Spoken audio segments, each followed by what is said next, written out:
Yo, what's going on, everybody? Welcome back. It is a brand new episode of Bets and Banter, and we are live to talk about UFC Abu Dhabi, and it is going down, of course, at the Etihad Arena. This should be a good one. We've got some fun fights, some interesting scraps, and you know that main event should be killer because Cory Sandhagen is taking on Umar Nurmagomedov, the undefeated 17-0 prospect out of Khabib Nurmagomedov's camp. I'm excited to see this one go down. I'm excited to break it down with each and every one of you guys. I want to thank everybody for being here. If you're rocking with us, go ahead and drop a like on the video. Get subscribed to the channel because we talk fights here each and every week. We're a little bit late getting to you this week, guys, but we're going to be bringing the heat. I've watched a lot of tape. I'm excited to talk about the card. And we got my guy, MMA line mover, in the building to talk about it with us. How are you, my brother? What's going on?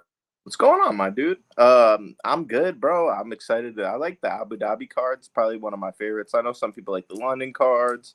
Some people like the Brazil cards. I tend to like the Abu Dhabi cards. It gives me that nostalgic vibe from the COVID era, when they were going out there all the time. Remember watching that Tony Ferguson murder from Justin Gaethje. We're going to talk about him later, though. So a lot of good fights on this card. Umar Nurmagomedov finally fighting a ranked opponent. I'm looking forward towards that. We're going to see what the hype is about, possibly.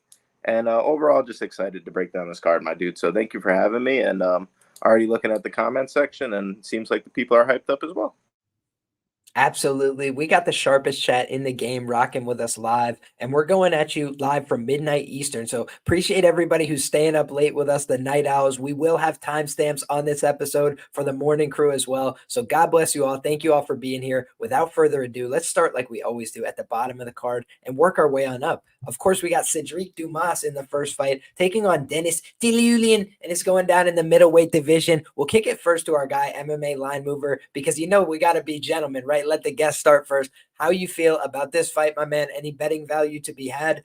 For me, I feel like, to preface this fight, I don't really rate Denis Tiuliulin long term. I feel like he's cannon fodder. And then I think on the other side, a guy like Sedriques Dumas, not very trustworthy, especially shipping him on the road in this one. A little bit dicey of a proposition. How do you feel about this matchup, my man?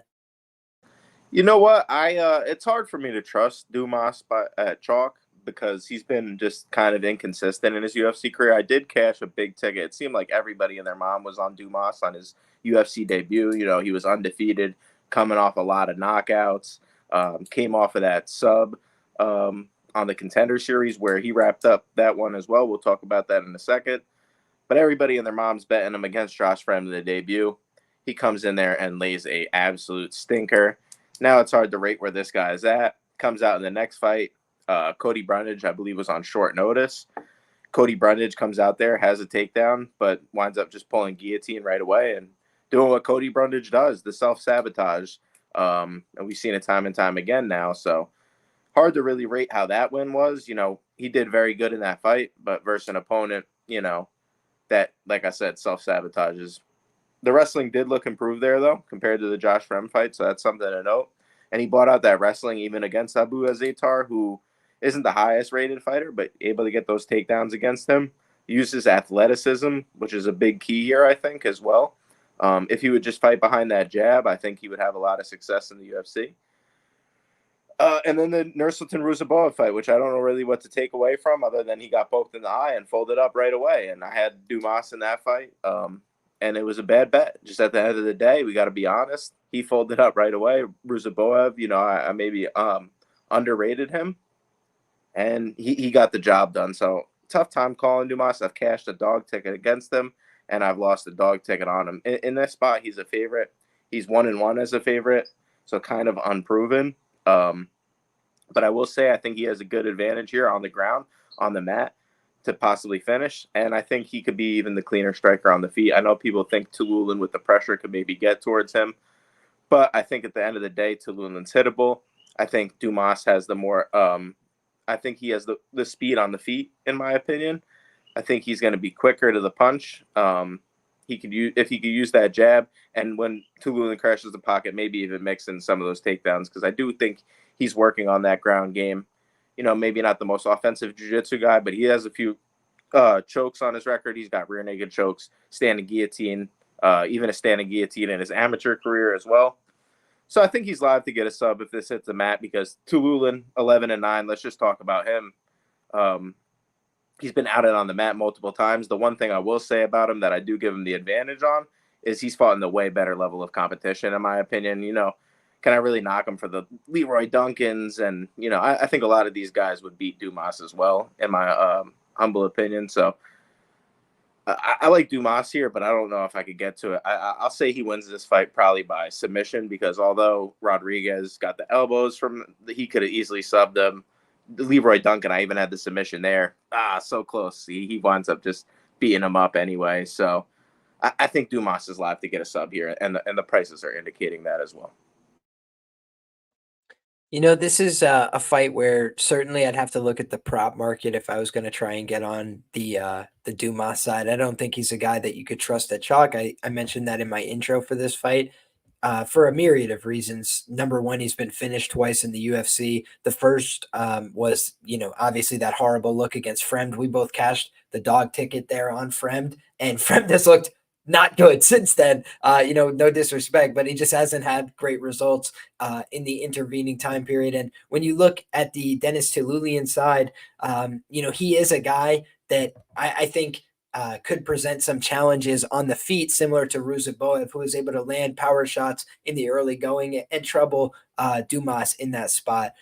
Dumas keeps a very upright stance, and he likes to use the long kicks. I think he's probably the much better kicker of the two. But in terms of pure boxing, he doesn't commit to his hands very much. And in some of these fights, like the Azaitar fight, he got a lot of control early, got the takedowns, but he didn't really continue pushing that advantage further on down the stretch. So those are some things that make me a little bit less bullish on him. Azaitar, thankfully, was in cardiac arrest like he always is, so he didn't do anything about it. But it's like you just look at what Tiuliulin has been facing in a lot of these fights, and it's guys that are going to relentlessly take him down and stay on top. And the thing that bothers me about a guy like Dumas and the sub prop even is I had a quarter unit on the sub prop at plus 850 against Cody Brundage. Dude, there's no excuse for not finishing that fight via submission. He had every opportunity in the world. And then on top of that, we've seen so many other guys like force Cody Brundage to concede one way or the other. Even if it's like, hey, referee, save me and we'll figure it out a different way.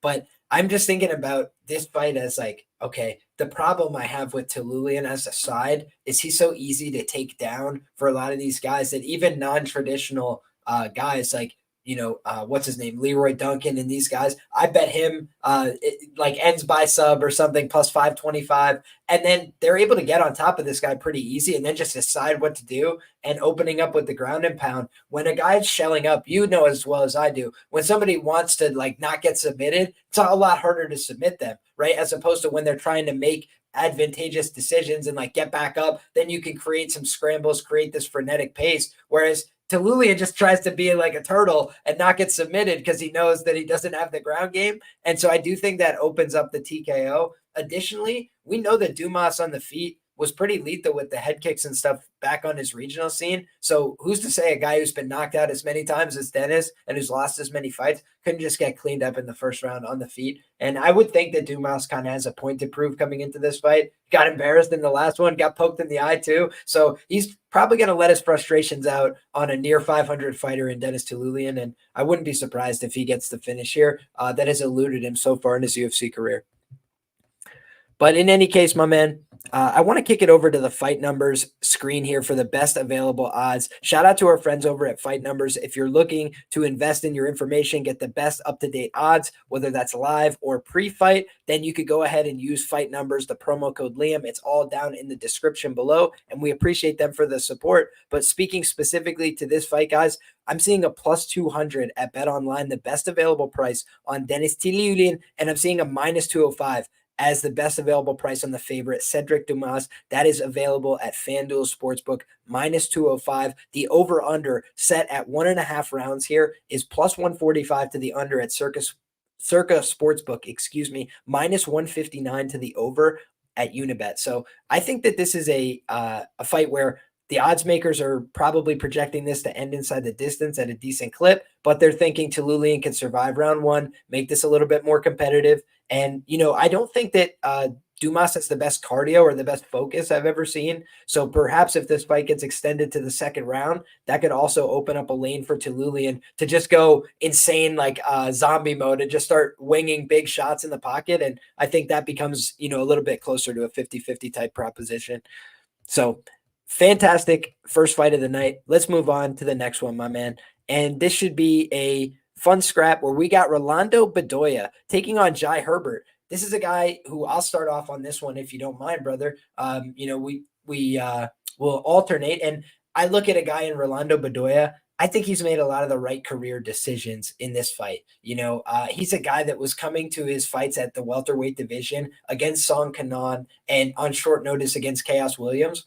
And he was presenting a good product in terms of his willingness to fight, his willingness to compete. He wasn't afraid of getting damaged. He wasn't afraid of getting hit. He was willing to fire back at all times. He threw a lot of volume. He did a lot of things you like to see from a UFC newcomer. The problem was his shots weren't impacting people as much as the shots that he was taking were impacting him. And part of that is he was competing up at 170 and he had the frame of a 155 pounder. So I think that you look at the guy and you can see he's much smaller than Chaos. He's smaller than Song Kanan. And he was also struggling with the power. And I think that in this fight at 155, he's getting a real test, but it's not like he hasn't seen somebody with size like Jai Herbert will have, right? So he's dealt with a 2-inch height and reach disadvantage in both of his previous fights. Now he's dealing with that, but the physicality will be so much different. We saw Rolando Bedoya in his previous UFC fights attempt a handful of takedowns. And what was happening? He was getting physically hossed off of their legs before he could do anything about it. And he was like, all right, back to the striking, back to my volume game. And you could make a credible case that he won the Chaos Williams fight, very close fight. Then you could also look at the Song Kanan fight. And if you absent the knockdowns in that fight, it's a very, very close fight. But the guy who was more powerful, the guy who, by the way, knocked down Ian Gary and has knocked down a bunch of other welterweights, and Song Kanan was able to knock him down. But a guy in Rolando Bedoya has shown multiple times he can throw 100-plus significant strikes in the UFC. Guy in Jai Herbert has had more opportunities. He's never shown that one time. So then you look at, okay, is Jai Herbert going out there and securing a ton of takedowns? Is that what we're going to say is his credible path? He's not doing that. You look, he can control the clinch at times. That's where he tends to, try and operate in his fights, controlling from the clinch. And I'm looking at a Rolando Bedoya who I don't think is going to settle in clinch positions. I think he's going to be working to escape clinch positions or look for his own takedowns. And a guy like Jai Herbert, who's that long and tall, he could be susceptible to getting a reach down single leg, push the guy over. And then I don't know what his bottom game will look like against a guy in Bedoya who's training at Shootbox Diego Lima, who's got a purple belt under that system, whose last win via finish was a submission on the regional scene before he got to the UFC. So I think of a guy in Rolando Bedoya as a young guy who's still making improvements, training with a good team. His teammate Elves Brenner also on the card. Shootbox Diego Lima will be well represented as a team at the event. And I think their head coach is going to be in the corner. So for me, I feel like Rolando Bedoya is a live underdog this weekend, and I'll probably end up taking the shot. How do you feel about this one, brother? Yeah, look at Jai Herbert's wins. I mean, it's not the most impressive, honestly. He's got a win over Kama Worthy, who's not in the UFC anymore. Kyle Nelson, I'll give him some credit, as he's been getting a lot better lately, but I think you're getting a good price on Bedoya here, just coming off of 2 losses. It's going to be factored into the price, obviously. That's where you could find the edge, because this isn't at 170 anymore. So how do I really calculate that into this new weight class? I think it actually pays off for him. You got to pay for that upside. And you talked about the submission angle as well. That Darce choke, I love the way he set that up in the regional scene as well. We've seen Jai Herbert outed on the mat before, and I think he could get taken down here. Even if he tries to implement some grappling and push Bedoya up against the cage, I think Bedoya will be able to reverse it, use he's good at pummeling. He knows everything along the cage, so I think he'll be good there. And I think this is a must-win spot for him as well, so I know he's going to fight for my money. Durability edge I give to Bedoya. I think he's going to be the more marketable guy coming out of Brazil. Herbert, been around for a long time. Doesn't really have the following, in my opinion. Not the average guy you ask on the street, he ain't going to know who Jai Herbert is. And we just seen, I know Team Renegade MMA, it's a good gym, but we just saw the main event. Leon Edwards was able to get out grappled, so I think that could be a path that Bedoya could get on top here. But But I think on the feet, he's not completely washed. The one thing I do worry about is the straight shots of Herbert. I think those will be able to land. Will they score? Will they put out Bedoya? Definitely not, but they will score. And that was the problem with Chaos Williams. I think he was throwing everything wide as he usually does. He's not throwing straight up, and I think that could land for Herbert here. I think the leg kicks will be interesting to see who lands more in this fight. I think both guys will definitely throw them. And I think I give Bedoya probably, like I said, the grappling edge, the durability edge. So Jai Herbert does have the experience, but he's 36 years old. He's been put out a few times as well. So I got to go with Bedoya or pass here, but I haven't made a bet on it yet.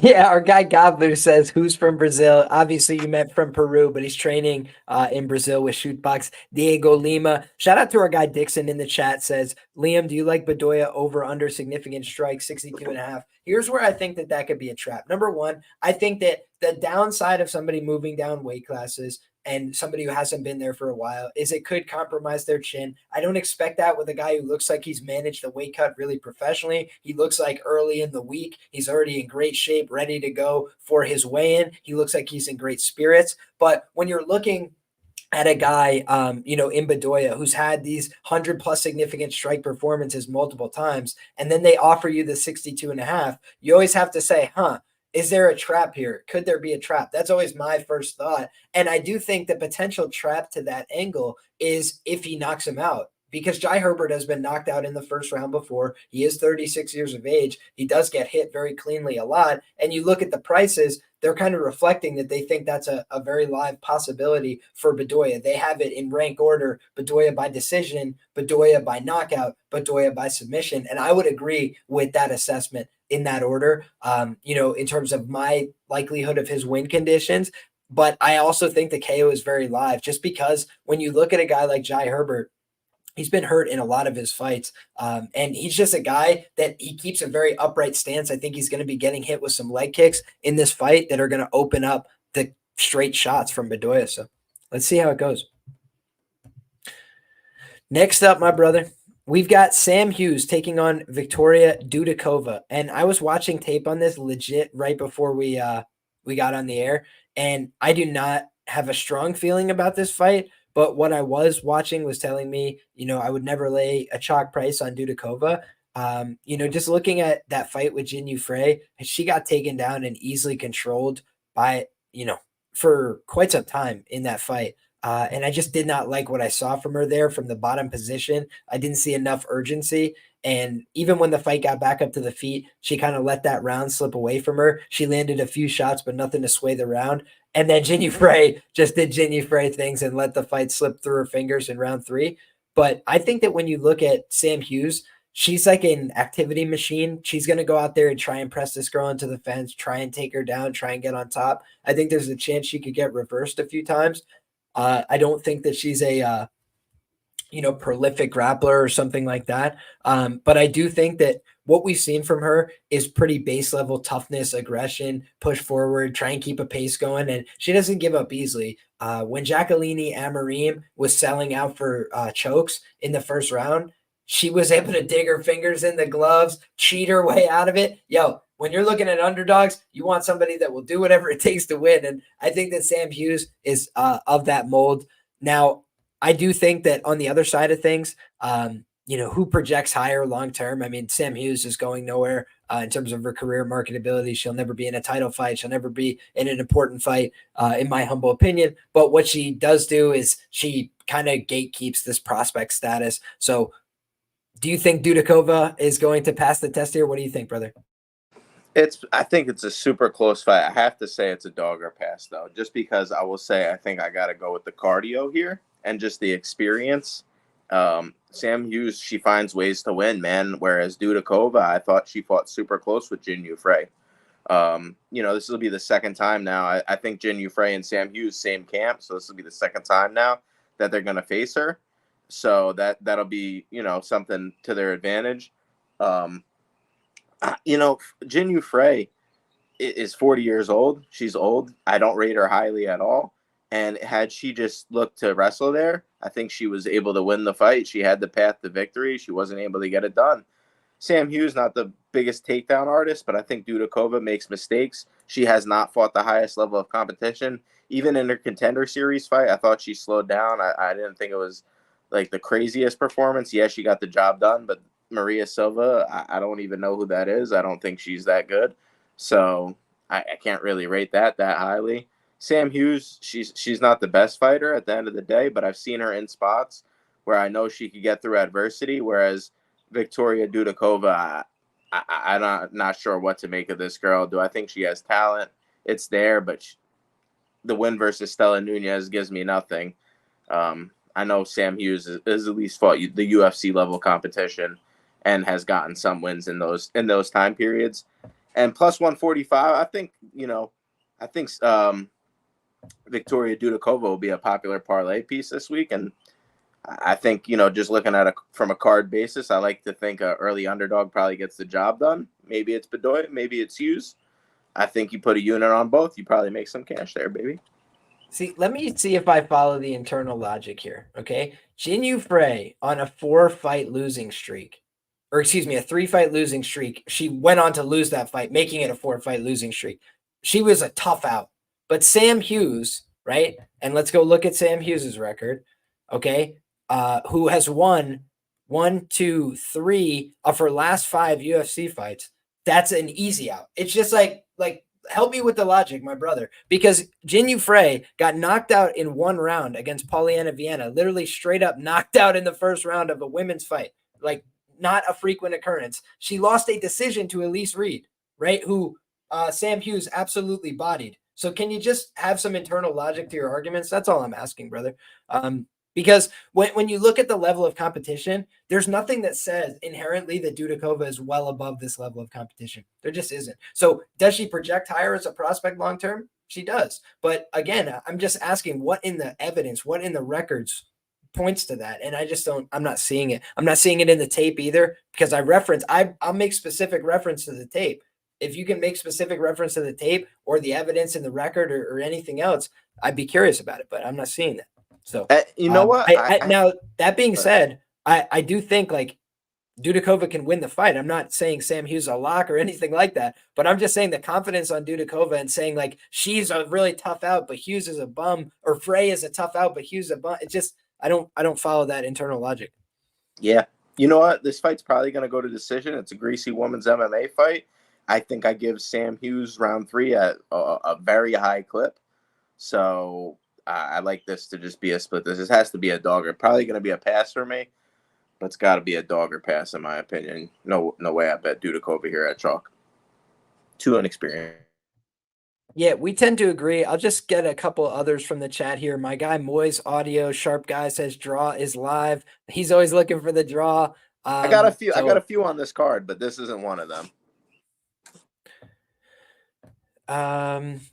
Bullish or bearish on 1 takedown for Sam, Liam? I think she probably gets a takedown here. I think that a lot of her win condition is predicated on her getting a takedown of her own, honestly. And we saw Jinyu Frey get one without much issue. So curious about it. I do think FK Coolers makes a good point here. With Dudakova, she's 25, so you're probably hoping she's made good improvements in the 8 months since her last fight. I think that's the best argument I've heard for her. But I also think Champ Bets makes a great point, which is a point that I tried to make. Amorim is actually really good. If you guys go back to that fight, let's talk about the full context really briefly, if you don't mind, my brother, which is just that Amorim is making her UFC debut. It's her first really big fight. She's doing it in like Florida, which is in front of a bunch of people that she loves and cares about. She goes out there, she spends a lot of energy looking for a choke in round 1. She did no damage in that fight in the early going. So she ends up getting outlanded easily in round 2 and 3. She couldn't get the same takedowns going. And honestly, she was so tired that her jiu-jitsu was ineffective. By round 3, I believe Sam Hughes got a takedown.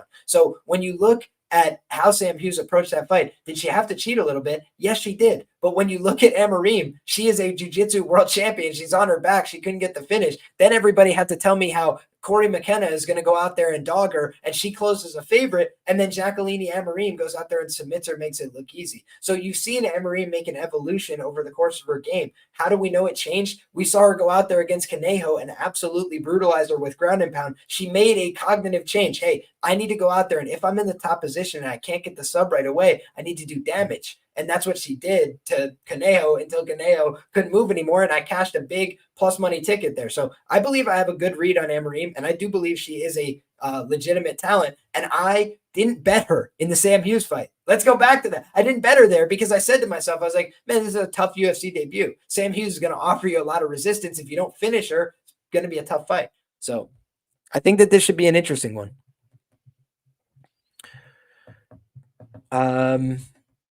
Oh my God.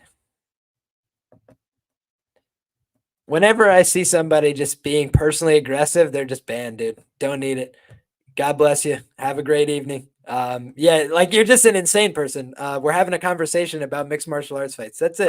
But all I'm asking for is arguments and logic. That's it. We can all have differences of opinion. If y'all haven't noticed, I'm a pretty open-minded guy. I'm willing to change my mind if you present different evidence. But yeah, I think that we should just try and keep it respectful about the fighters, respectful about each other, and just keep it rolling. But much love, guys. Next up, let's see what we got here. We have who's next? Do you have the card? I would believe it's Guram Kutateladze versus Jordan Vucenic. Man, how the mighty have fallen. Guram's all the way down here. Down the page. But this is a fun fight, dude. I'll let you start us off if you'd like. We've got Guram Kutateladze against Jordan Vucenic. This one's going down in the lightweight division, and Guram's been out for over a year since that Brenner fight. Excited to get him back in this one. Fun fighter. And Vucenic is a fun guy from the Cage Warriors scene. I'm excited to see how he performs in this UFC debut. Yeah, I think Vucenic's talented, man. I like his low kicks. I like his Muay Thai. I like how he stays calm in the pocket as well. Obviously, he's not fought in the high. Like, this is a huge step up for him. So, for me, it's kind of a prove-it spot, Liam. I'm not going to just run up to bet Vucevic because I think Guram probably wins round one at a good clip. We saw he had a lot of success in the Brenner fight. Brenner pretty hittable, but Guram was having a lot of success on the feet. I'm not really sure how to rate him in the fight against Gamrot because it was a close fight back and forth. Gamrot tends to fight a little bit close. That's the reason we took RDA, and even he said that he didn't win the fight. So you guys take it for what it's worth. The guy should probably be 0-3 in the UFC at this point. Obviously versus good level of competition, but where's the confidence at, you know? You lose 3 in a row, and obviously he's fighting for his job, but one guy has no momentum, right? And one guy has all the momentum. And momentum to me in sports is everything, Liam. Obviously, like I said, the level of comp is a big difference, but Vucenic, he's talented. And if you go to take this guy down, he's going to be threatened with guillotines, triangles, chokes, kimuras. He's got a variety of submission games. And it's not like he plays too much off his back. He will get back up to the feet. And it's not like I think Guram is some Dagestani wrestler that's going to constantly – he's never shown any of that in the UFC. He's more of a striker. I give Vucenic round 3 at a high clip. He's shown me that his cardio is there. You know, unless the weather in the Abu Dhabi arena gives him some type of problem, I think he's going to have a good advantage because I think Guram's going to be tired as well. So I just see this fight as a close decision either way. So maybe I lean dog or pass. I give Guram round 1. I give him probably the first 7 minutes, and then I think Vucenic stays tough. He stays in there and probably starts to put it on in round 3. I could even see a Vucenic round 3 bet as well. He's shown some round 3 finishes. We've seen Guram gas the later the fight goes, and it could just be a mental thing at this point. You know, you get tired, you put out the pace. The one thing I will say is that Brenner fight was a super high pace. Brenner tends to fight at a high pace. Vucenic is going to be hard to match that coming off short notice. But I had to think he might have been ready for this opportunity. And he was recently coming off a fight where he did get the finish, didn't really incur any damage. So is the guy not in camp? You know, he got a big win. He was just in the octagon as well. So, you know, when you compete often, it's a little bit easier to go out there. The nerves aren't as bad. You just were there. You know what I mean? Obviously, it's a different situation. But big step up for Vucenic here. I think he's talented. I think he's going to have success in the UFC. I tend to lean Guram should be the favorite, but maybe minus 150. I think he wins a decision, or Vucenic possibly gets round 3 and maybe finds a finish, maybe by a sub. You know, I like those round 3 subs, especially when guys get tired, they want to quit, take their way out. And I think, you know, that could just be it for Guram. It's possible. So I haven't made a bet on the fight yet. I'm probably just going to be a pass for me. but I think Vucenic has late finishing upside. Yeah, and honestly, I think that Kutateladze has early finishing upside in this one, and I think that when you look at Vucenic and what he brings to the table, I think that he's going to be a very good fighter down a weight class. I think at this weight class, it could go a little bit sideways for him because I've seen him get horsed around at 145, right? Paul Hughes was physically dominant in their matchups, I thought. And Paul Hughes is obviously a very good fighter, but when you saw Vucenic in that fight, even when he would have some good grappling positions, there would be times when he'd make big mistakes, like getting switched into like face down on the mat and a few things that are just like not really great looks. And I do think Guram is a well-trained fighter. So when he's fresh, his reactions will be correct, I think, in the grappling phases.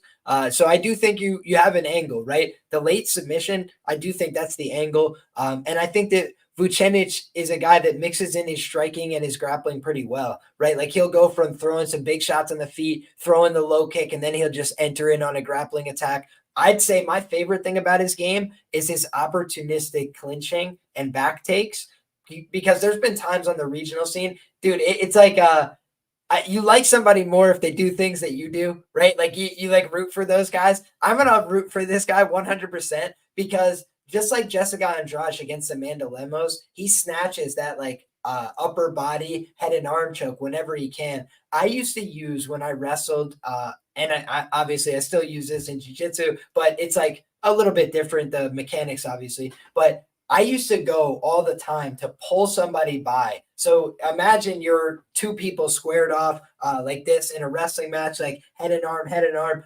I would pull the inside of somebody's like tricep and pull it across. And that sets up like a head and arm scenario in fighting. But in wrestling, it's just like a pull by and you just go to get their hands on the mat, get the 2 points and get your takedown. And when you're looking at how, Vucenic gets that in open space, he's very clever, right? Like he'll just see an opportunity, somebody's throwing a punch and he'll duck into it. Like he will just like fire his head into the open space that their punch creates and then clinch it together, a la a Cheeto Vera, right? And Cheeto Vera used to do this with the clinch, where he would like catch people here and then start throwing knees to the body. There's virtually nothing you could do to defend it because you're kind of like caught with one head and your arms stuck together. It's a very vulnerable position. And I think that that's where Vucenic is really dangerous, with the knees to the body from the clinch, with his ability also to like hop onto people's back, because he will use that same entry to like pull behind somebody, hop onto their back, create leverage. And dude, he's very, very dangerous from there. So I think Vucenic is the real deal Holyfield. And we've seen guys come in before at suboptimal weight classes as big underdogs. Think of Jamie Malarkey and Mohammad Naimov, right?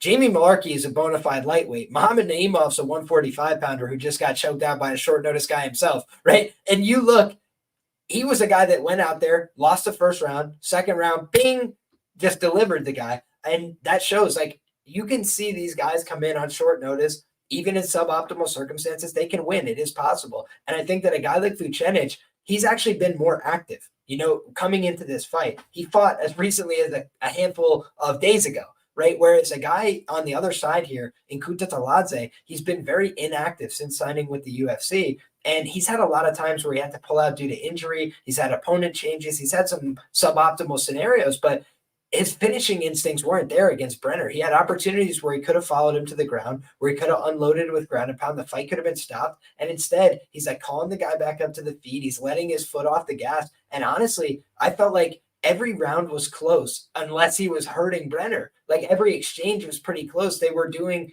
like tit for tat. And Kutateladze, I think, is going to have the cleaner offense early, especially on the feet. This guy is just a very technical, fun striker. He comes out throwing elbows, knees, all this stuff off the break. And when you have two very Caucasian people that can just be sliced open with elbows, can cut, can be, easily shown to be wearing a lot of damage, this fight could get bloody fast and on either side. Vucenic, I have seen him ripped apart with elbows, and like half of his face is hanging off both sides. Paul Hughes didn't have the best finishing instincts there. He hurt him 50 times on the feet and just like couldn't get him out of there. He tried to grapple him too much, in my humble opinion. as a guy who would get my ass whooped so bad by Paul Hughes. But when you just look at what these guys bring to the table, Guram is like a 10-minute fighter. He comes out with great stuff, but the longer the fight goes, the dicier it gets for him always. The Gamrot fight, if my memory serves, I've heard like 50 times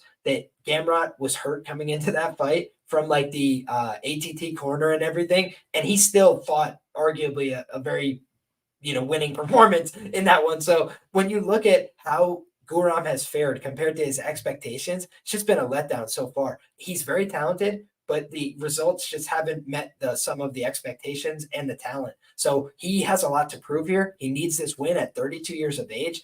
He really could be credibly 0-3 in the UFC, like my guy Parlay said. And I'm thinking to myself in this spot, like, I just don't want to get caught speeding, thinking, oh, this is free with Guram. He's so high level, because Vucenic is hungry. He's active. He's a guy that's got that ability to push through damage. I mean, Paul Hughes beat the shit out of him. He was willing to say, hey, hit me again. Let's see what else you got. And I just think he's going to go out there and give himself a chance. He's going to go out there and compete. But I'm worried.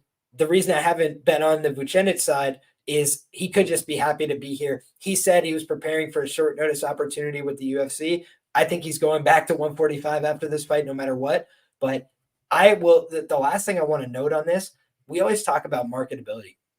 And Guram definitely has some elements of that. I think he's known to the hardcore fans. I think they respect his game. I think he's valued as like, hey, this guy's a good fighter. But I also believe when you look at Vucenic, he's got arenas filled up singing his name, yelling his name out till all hours of the night. And I do think that the UFC wanted that promotional vehicle. I would not be surprised if you see they literally like mirror the Patty the Batty type chants. I'm not saying the same volume and the same intensity in that, but I'm saying like they tried to just basically like fill in, the Jordan Vucenic one. It's like he seems like a guy who is as marketable as any of these Cage Warriors guys that have come over in a long time. So I'm excited to see his work at featherweight, but for now, I can't lay the chalk here with Guram personally. I Shout think out it's to Boys says the speed is the difference.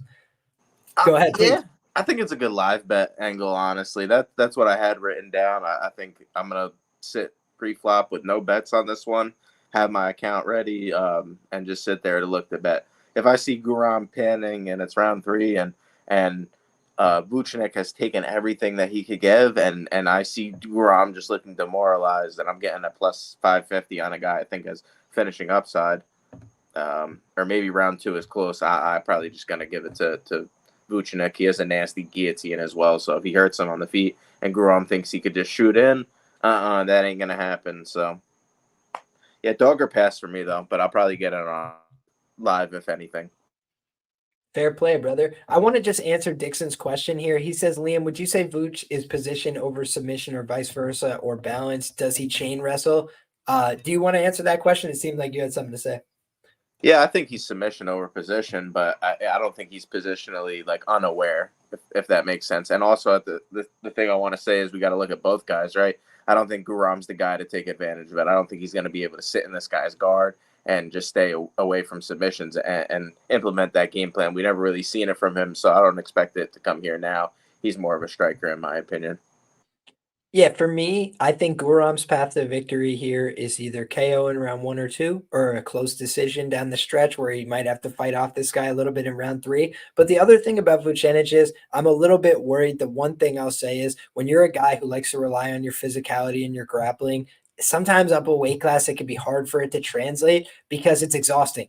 Right. And like when you try and wrestle and grapple somebody bigger and stronger than you, you could tire yourself out along the way. So that's my only worry is that Vucenic loses a 29-28 here. Just doesn't have the push to really get him out of there in round 3. So this is a fight where obviously Guram did have more preparation. Shout out to Activia in the chat here. Jordan, no camp for what's his name? Goodness gracious. My brain is scrambled. No camp for Kutateladze, but he did have a camp for his last fight, which was, 10 days ago or something like that. So I think that he's well prepared physically. He's ready to go. And he kind of had an inkling that this call was coming because Graham Boylan is, like a direct contact. I feel, for the Cage Warriors and UFC. So he makes those decisions in large part. Next up, guys, we got a heavyweight fight. This is Shamil Gaziev. And speaking of how the mighty have fallen, my brother goes from main event status to all the way down in the 5th fight on the prelims, taking on Lord Khan, Dante Mays. Dante Mays is going to have a 4-inch reach advantage here. He's also going to have a 2-inch height advantage. He's 2 years younger than Shamil Gaziev. He's had more fight experience. So a lot of boxes being checked for the underdog here in Dante Mays. The problem is he's a bonehead. We've seen many times he goes out there, fights suboptimal game plans, goes for takedowns against Olympic wrestlers and flatbacks himself. So he's really shown some special fight IQ over time. I think his submission defense is really not credible, right? We've just seen some really big lapses. Cyril Gane submitted him with a move that wouldn't submit people in my gym. So I just don't really believe in what I've seen from Dante Mays over the long sample he's had. On the other side, though, Gaziev looks like he's Gaziev. He looks like he will gas out in longer fights. His takedowns and his wrestling offense look bad against Jairzinho Rosenstrike, but Rosenstrike has basically just been doing sprawl and brawl camps for the last 5 years because that's how he loses every fight that he loses. He just easily gets out grappled. So I think of a guy like Shamil as a guy who, on his Contender Series run, I told people, I was like, this guy makes some dicey decisions in the grappling, but he's more athletic than a lot of his opponents, and he can out-scramble these heavyweight guys because he's faster than them. And I think the same thing could be true here, where I would not be surprised if Shamil Gaziev makes, some mistakes and looks like he's in some bad positions, and then he just spills out on his back and submits him. Because he's kind of clever with his grappling once it's on the ground. Greg Velasco is basically like a guard playing big man heavyweight, and he's a good grappler. That's like his calling card. He got dropped by Gaziev very early in that fight. His brain was scrambled. He still was able to take his back. But then when Gaziev got his back, you just saw the consequences were so much different. And for me, I don't love this fight. I don't love laying chalk on heavyweights, but I feel like this is probably a spot where Gaziev submits him. Not a bullish take for me, though. How do you feel about this one, brother? Yeah, that's what I had written down, Gaziev by sub. My only worry is he could just get on top of him and just pull the whole bop, bop, bop, bop, bop. You know what I'm saying? The thing with Gaziev is I seen him in some close spots. The Kirill fight, he got later in the fight, he slows down. The thing is here, I think one takedown, and that's going to be the fight here. He even finished Boudet on the feet. Boudet obviously been in some greasy spots in the UFC, so I don't know how to rate that, but a big step up then. I'm going to give him a pass in his first main event. Obviously, I do think the guy slows down, but we're talking about Dante Mays. This guy lost to Augusto Sakai, who I rate as an absolute 0. He lost to Hamdi Abdul-Wahab. At the end of the day, I got to think Shamil's the side here in Abu Dhabi, and I think he's going to be able to possibly submit him. We saw in the Rodrigo Nascimento fight, he gets submitted in the Cyril Gane fight as well. Last second, Cyril Gane, obviously not the grappling kind of guy, able to put him away via sub. And say what you want, even his wins aren't the best. He got the job done versus Josh Parisian. Andrei Arlovsky, super old, obviously puts him away. And even the Chao Machado fight, he didn't even impress me there. I think Shamil Gaziev is a lot better than Chao Machado. I think he has a lot more past the victory. I think he puts him on his back, and then once he puts him on his back, he probably goes for that wrist ride. Dantel's going to turn. I think he takes his back, and I do like the sub from a value standpoint. I'm seeing some good numbers out there. You guys just go do the research yourself. Even got bet down on some books as well, so I like Gaziev here. I don't know, though. The only worry I have on the sub is I don't know exactly how much equity I give it, because I just believe he can get him out here and then punch him out. So we've seen it before from, let's see, Gaziev has a few ground and pounds as well before the UFC. And even it's possible he KOs him on the feet. I don't think it's, his easiest path in the fight, but it's definitely possible. I don't rate Dante Mays that high. End of the day, I think this is a greasy heavyweight fight. I lean Gaziev here. I think he gets his first UFC submission that's not Contender Series. Yeah, and Dixon asks any way he doesn't get at least one. I mean, there's always a way, brother. At minus 190 for Gaziev to get one takedown, I don't love that because, number one, like Dante Mays could take him down, he reverses him and then finishes him, and then you don't cash. And conversely, if he like knocks him down and then follows him to the ground, you don't cash. Like there's just a few different ways that I feel that could go sideways. So yeah, personally, I don't love it, but I appreciate the question, my brother, and I appreciate you being here. I want to just shout out our friends over at Fight Numbers, and I want to give the odds for this fight. So Dante Mays, best available odds, plus 225 over at Bet Online, looking at a minus 233 at Betfair for Shamil Gaziev as the favorite. And for the last couple fights we've been dealing with, guys, we talked about Sam Hughes is a plus 150 underdog, best available at Bet Online, compared to a minus 159 for the favorite Victoria Dudakova. That is at Betfair. So just wanted to give you those lines before we move on to the next fight on the card, guys, which is Kaue Fernandes taking on Mohammad Yahya. And I believe you have a betting interest in this fight, my brother. So why don't I give you the floor? Yeah, I think this is a dog or pass here, man. When we talk about underdogs that we want to bet, I like to look at the A-side underdog. Kaue Fernandes is a virtual no-name. The guy has 4,000 Instagram followers. He's, coming off a UFC debut that was super lackluster, underperformed in that debut, and now he's a minus 400, which will be his biggest price tag yet. Yeah, he's won as a favorite before, but it's minus 130, minus 150 per UFC versus these low-level competitions. He's even been a dog, and now he's a minus 400 versus a guy who is in his home country, who has fought in this spot before, and is also coming off a underwhelming debut versus a guy that maybe people don't rate as highly, but is a junkyard dog and is going to push the pace. I think, possibly Yahya had that submission attempt in the first round and, gassed himself out. Trevor Peek able to just push, big UFC debut. You're the only fighter from your country, and now you have this big UFC debut, and this guy's coming forward. I think the nerves could get to you, and the spot could get to you. And now he's been here before. This is his second time out. And the UFC, I think, is going to try and get him a win here. And they're going to look for a guy that he could possibly beat. And who is that? They choose Kaue Fernandes, which could look like a good win because, Kaue Fernandes has a few pre-UFC knockouts, quick head kicks, some good highlights. So I think that's what's driving this lineup. And I don't really understand it. I give him about a 30% chance to win the fight. Yeah, he's not the best, but I think striking, Kaue Fernandes, I give the kicks, but he's hittable on the feet. Probably going to have success early, but if both guys are able to clinch up, I think, people probably are overrating the. I don't think Yahya is the craziest on the ground, but he's not the worst. He's been in some bad spots. He's able to get out of them in certain fights. Yeah, he's been submitted before, and Kaue Fernandes has some submissions on his record, so people might look towards that as a path. But I don't think Kaue Fernandes has great offensive wrestling. I think he was able to get Diakese down for a brief moment. I think Yahya will be able to defend that off. I think the cardio edge I give to Yahya. He's been in 5-round fights before where he's even gotten the 5th round finish. He's gotten round 3 finishes. He even mentioned it in his interview that it was interesting. He felt like the last fight was a bit too short, which is kind of funny to say because he's been in 5-round fights before and he just didn't understand the pacing, which makes sense, right? He was in a bunch of 5-round fights. Now he's got to adjust to these 3-round fights. So he said he went for the finish too early. It's possible there. I think he just had a tough matchup versus Trevor Peek. I don't think Kaue Fernandes is, going to push that wrestling like Peek did. I don't think he has that option. And I think once this fight gets to round 3, I was watching a Luis, I think Sardana, I want to say. Maybe I'm thinking of Luis Saldana, but see if you can find the guy's name. This is the other pre-UFC loss where he lost by decision. I think it is Sardana. Perfect.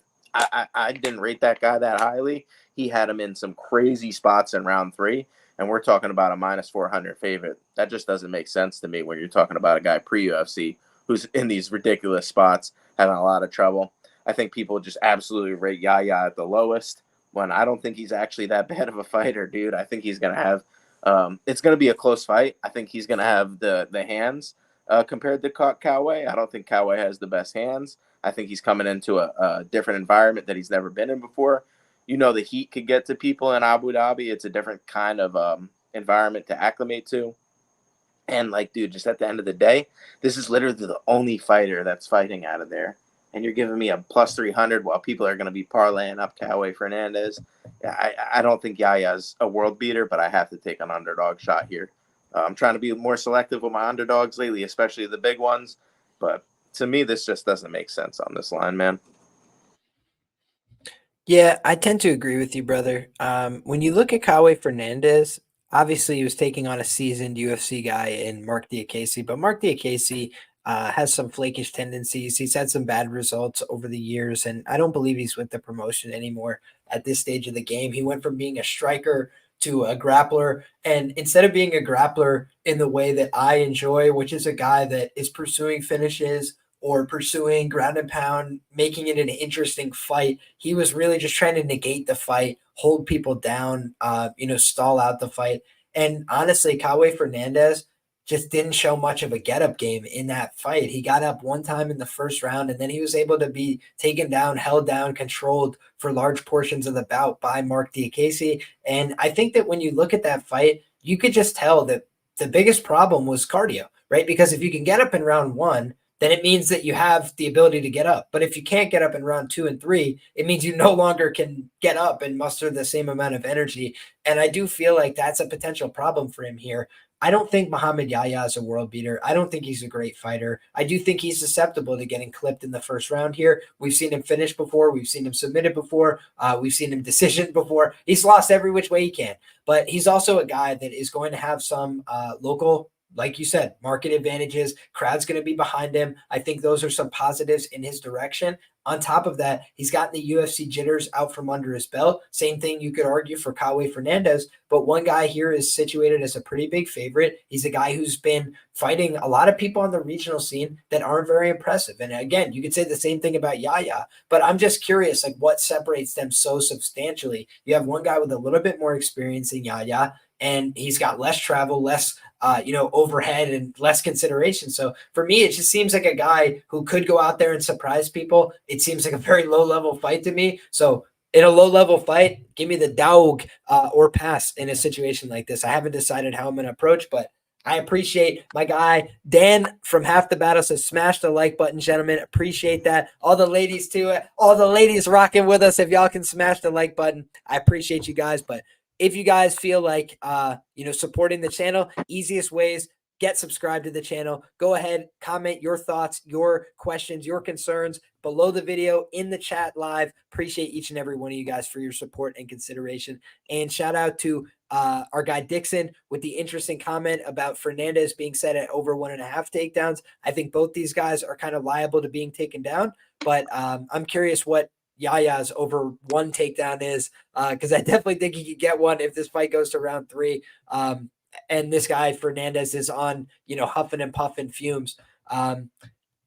Then let's see what else we got here in the chat. Liam, at Media Day, a local reporter called out Yahya for being a slow starter in round 1, asked if he's going to change, and he basically said no. Yeah, what a legend. He's sticking to his guns. Honestly, in this matchup, it doesn't make sense for him to try and start really fast. That's probably the best way for him to get knocked out. He should probably try and sit back, draw out some reactions from this guy, make him miss, see if he can get him tired, and then go. So interesting stuff. And then last but not least, our guy Champ Bet says, what do you think about the over 1.5 for this fight? I guess I lean towards the over 1.5, but I just don't want to get involved because if we find out that one of these guys is just a complete fraud, we don't want to get caught speeding there. But I think Yahya could finish, man. I honestly think he could. I don't think people are thinking about it. I think if anything, they're going to be thinking about the decision because Casey's not a finisher, so that's a good point by you. I think that's interesting. And Yahya hasn't gotten some finishes per UFC, but he also has some decisions on his record. And people have seen that Fernandes has never been finished. But if you watch some of his fights, he's in some crazy spots. Dude's getting rocked by Sardanya in the 3rd round. And they're probably just – I've heard a lot of breakdowns where people are just counting Yahya out completely. And when that happens, usually I look to the other guy. I look to Yahya. They're saying things like he's a bum, he's trash. He lost to Trevor Peek. And I think these are all just generalities. You got to look at both fighters. It's a fight between 2 fighters. And, guys, at the end of the day, Kaue Fernandes is not that good. Here's my question, too, and I'm curious what you think about this, brother. What would you line Kaue Fernandes against Trevor Peek? Because I don't think he would be a substantial favorite. I think Peek beats him. I think so as well. I'd have to think about that a little bit more. I do think Kaue Fernandes is more skilled, but I think that Trevor Peek could probably just outlast him and eventually cardio. Yep. Yeah.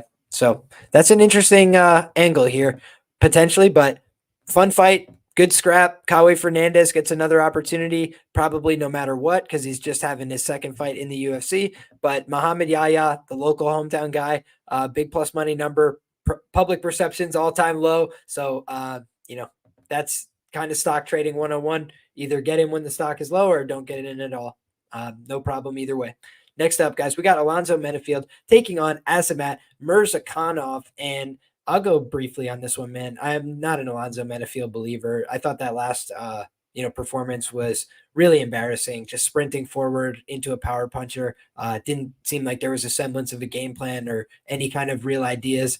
And when you look at his win streak, it's all been pretty flimsy, right? Beating Dustin Jacoby.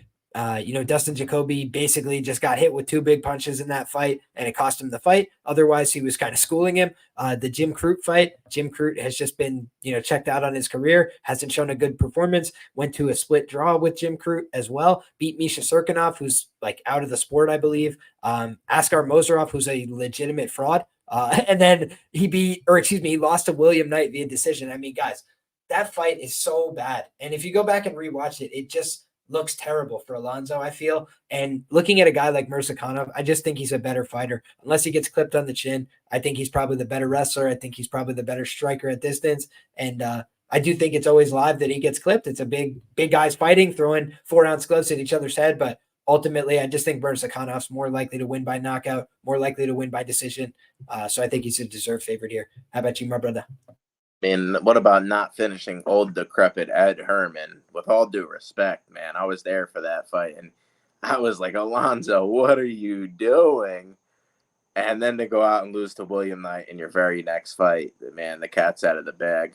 He's coming off a big KO win, so obviously he had that KO win, coming off a big KO loss, let's say. And I don't like the time of recovery, Liam. I think that's probably baked into the line, probably why people are taking Azamat to win inside the distance. And I tend to agree with that, but Murzakanov does go late in the fights. It took him round 3 to finish Devin Clark. It took him a little bit later to finish a few other guys as well. But he does have round 1 wins in the pre-UFC.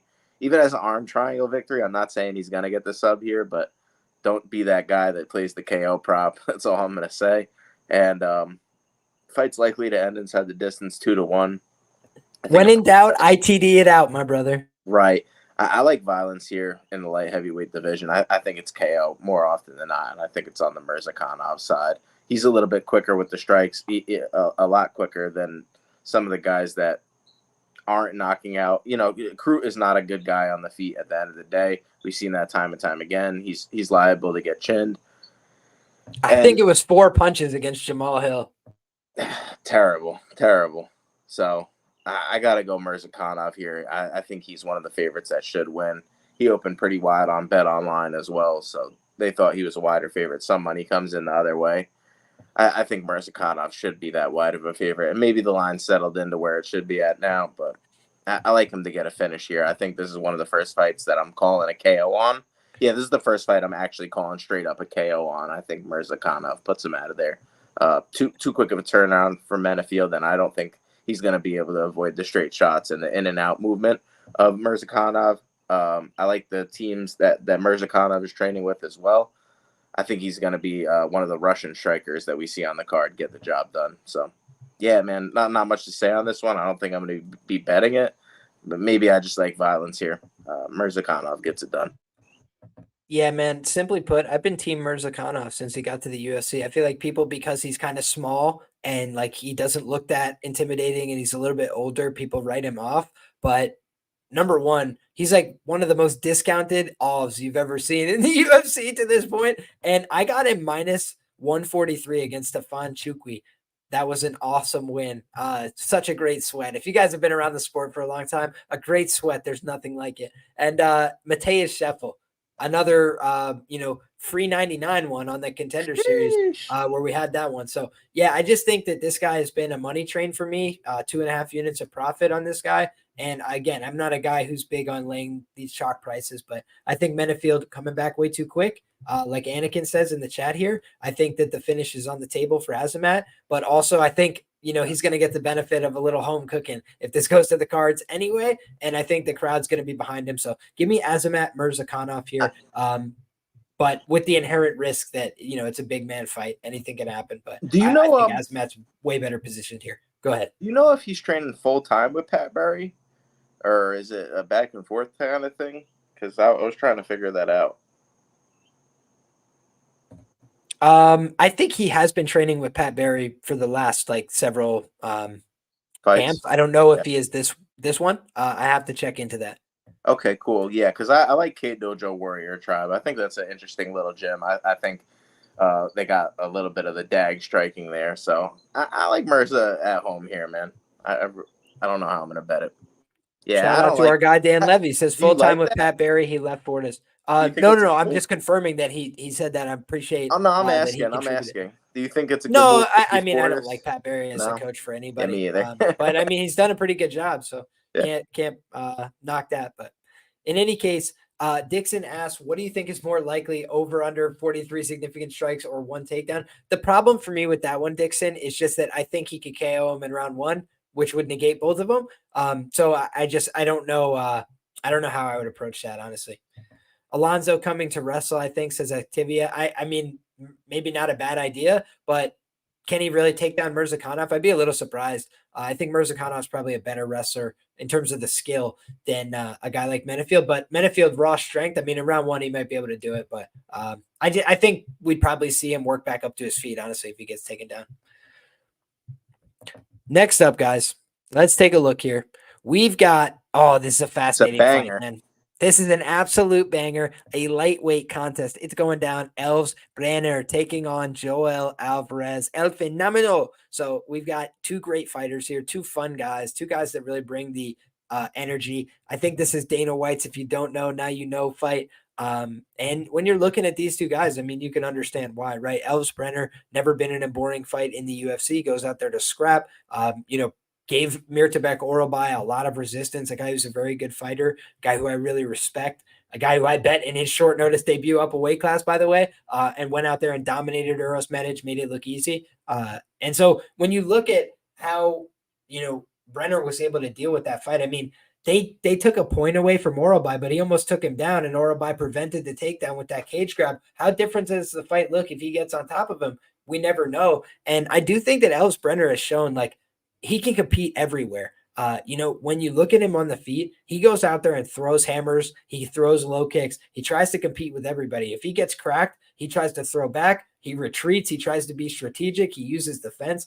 I just think there's a lot of good fighting instinct with this guy, Elves Brenner. And when you look at, additionally, the Alvarez side, it's one thing to use your submissions as a threat when people go for takedowns, but it's another thing, in my humble opinion, to just not defend takedowns at all. The one thing that I love about wrestlers just in fighting is they do not concede takedowns easily.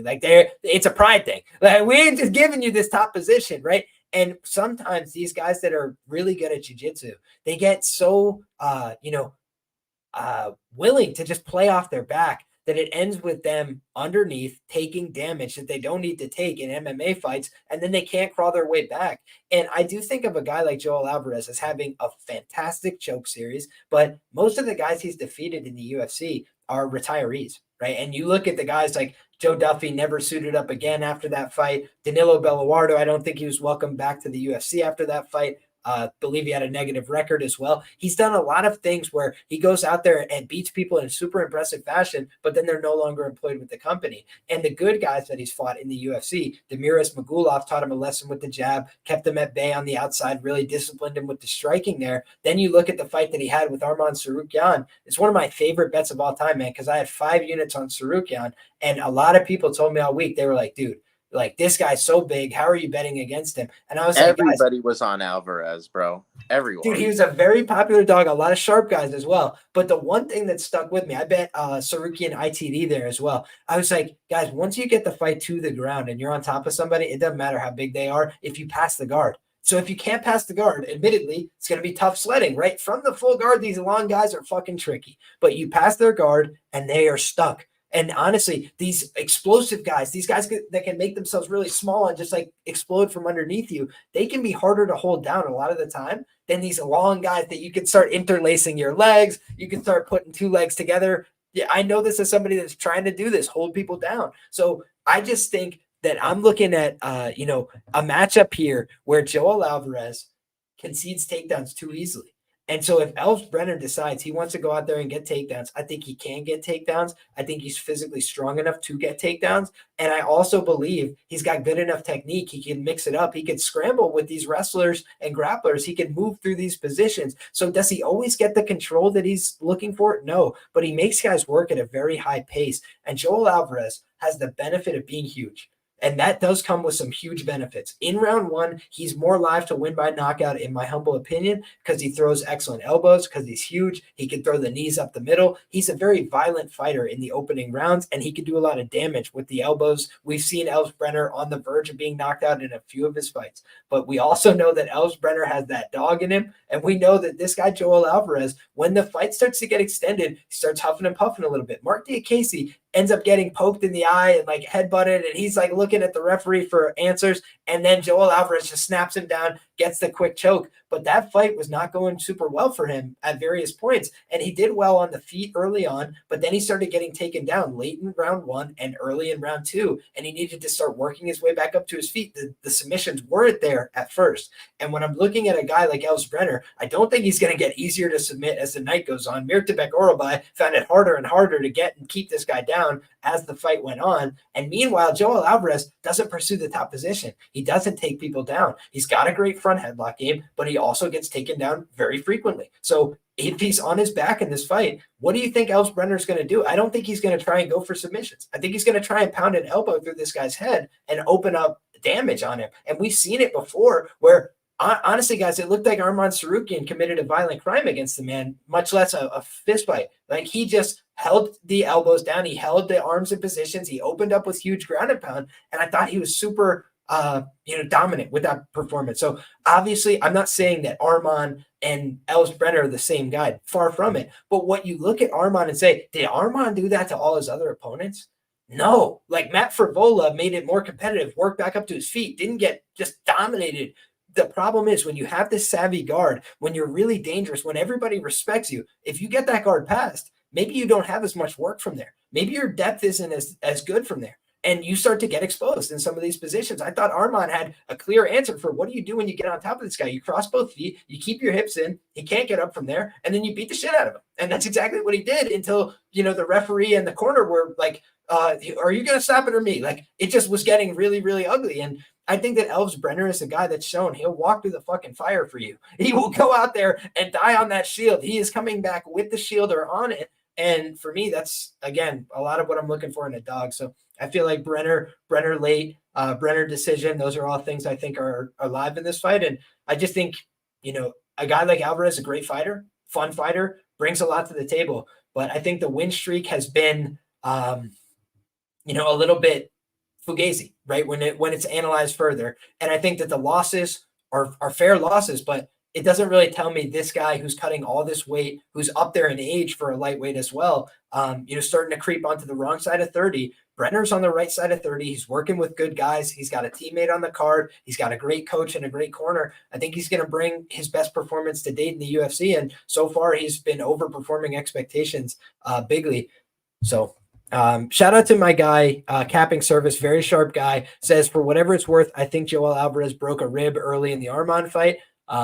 Damn, that sucks. Tough son of a bitch to stay in the fight that long anyway. But I do just think he's taken a lot of damage, over the course of those fights. And even in the Mark Diakese fight, I just didn't love where the cardio was looking to me in round two. He was able to get the choke. It was a great job, but I've mentioned before, I think Diakese has some flaky tendencies. He's been submitted via front chokes multiple times. Shout out to our guy, Dan Levy says Joel has made weight. I expected him to make weight here. But I do think he's got to, just looking at the size of him, he's got to cut some very serious weight. Do you have anything else you want to add here, my brother? I don't even think I talked about this one. Yeah. Perfect. You're good. I think as you get older too, the weight cuts just start to drain you a little bit more as well. So that's something to keep in mind. And I do think he has taken some damage. I think that was a life-changing beating that Arman gave him at the end of the day. He was, the elbows were taken. I think that could have took years off his life. I'm not even joking. But that's what happens when you're willing to play off your back. And you said pass the guard and then start to attack. And yeah, I think that's a clear sign that we should take the dog in this fight here. Not even a question. The dog's popping up on the screen. Maybe that's a symbol. But I actually think he has a good record as a dog as well. He's won 2 times for a good amount of ROI. That's something I take into account. And I think he could eat damage even from inside the guard, Liam. Arman was beating him up even inside the guard. You avoid the submissions. He's just sitting flat on his back, land at elbow. One elbow could change the fight, and that's exactly what happened in the Arman fight as well. He couldn't see anymore. And then once he couldn't see, he was defending blind. And then Arman's passing him, and then Arman's putting him in a crucifix. And I think he just kind of he's like, ref, just stop this shit already, bro. I don't think he gave up. He was still trying to get back to his feet, but it was kind of, once that elbow happened, I think they should have probably stopped it in between round, 1 and 2, and he gets it done. I think Brenner here has layers of cardio. You know what I mean? I think with the big weight cut, I got to give the cardio edge to Brenner here. We've seen him even get tired in the Oralby fight, and then he gets another layer of cardio, and then he'll get another layer of cardio. He keeps finding second wins, and he's able to just keep fighting through. So when this fight gets into these gritty spots, I think he's going to be the winner there. And the thing I want to say about him, I think he pushes the highest pace out of all the guys that he's fight. Ismagulov was cool to sit there in a jab fest and just beat him on the outside, whereas Brenner, he pushes a pace like no other, and he's able to do it constantly. So that could give Joel Alvarez a lot of problems here. I don't like that Alvarez is easy to take down. I don't like that he uses his jiu-jitsu when he is down there. Yes, he does have a good guard game, but he just doesn't get up once he's down there, and I think that could lose him a lot of minutes here. I think Brenner's could take him down. I think, probably success for Alvarez early. We've seen him have those elbows against Moises. We've seen him put out guys, albeit low-level competition with the submission attempts. I think Elvis Brenner's smart enough to stay away from the subs. I think he's going to have the right team around him to be working on the sub defense, which he knows is coming here. And when you have those long arms and long legs and you have the submission threat, it's a little bit easier to take you down. It's a little bit easier to bully you in some of those spots. And I think Brenner's liable to do that here as well. So going to be a Brenner for me. I may even get to a bet at this point just because he's done so good as an underdog, man. I think Brenner as an underdog is a profitable bet long term. Yeah, and I also have to say my dog just came in the room for the first time off stream when we're talking about our guy Elves Brenner. So maybe that's a sign of positive things to come for the underdog in this one. Shout out to Bandit, the Wonder Dog, who's making a appearance here as a guest on the show. What a sweet, sweet boy. But in any case, guys, wanted to just shout out our guy Moise saying Moises. Yes, that is the fight that gives me the most fear for Brenner in this fight, which is just this guy, Joel Alvarez, is a really confident striker. He comes out early, throwing heat. And the reason he's not afraid of throwing a lot of heavy strikes is because he's confident in his submission offense. I think that could lead to him getting taken down. But also, he's a violent guy who's big with a huge frame, who throws heavy elbows and crazy offense early. Definitely Elsbrenner could get knocked out here. That's my biggest concern. But I think the longer the fight goes, the more it favors Elves. So that's what I like about him in this fight. And I just wanted to shout out our guy Moyes for bringing that up. Also, shout out to our guy YBB. The highlight of Guram's career is a close decision to Gamrot. We saw his peak already. I tend to agree with you, my brother, although I do think he's a talented guy. I think he's going to come out with a great round 1. I just don't trust him to sustain it all the way. Fantastic win, by the way. You're the GOAT. And shout out to everybody who's in the chat, guys. We got some really heavy hitters. Balboa Fight Picks, one of the sharpest out there. One of my teammates as well with Luca Fury. So very good team that we have put together there. And then shout out to our guy YBB. Very sharp outfit, on all sports, all markets. Really proud of the work that those guys do. Our guy Dan Levy from Half the Battle. Our guy Moyes from the chat. The Arcana Dome, my brother, long since passed, but love you guys and appreciate all the support. Thank you to everybody who's rocking with us live. Next up, guys, we've got Lupita Godinez taking on MacKenzie Dern, my brother from another. Why don't you take this one away?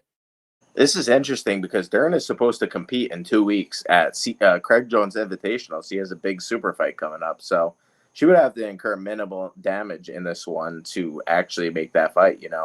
I think she could do it too. I think she has a couple paths to actually get it done. Submission in round one is always live. Dangerous. Dern could even pull guard here. Everybody's always worried about the wrestling, but is Jessica Panay some crazy wrestler, Liam? I think not. I think she's a 40-year-old lady who's I don't even think is in the UFC anymore. So I have to take that into consideration when looking at Dern, who's I think a way better grappler and submission threat. Could take the back, attack arm bars, a lot of things.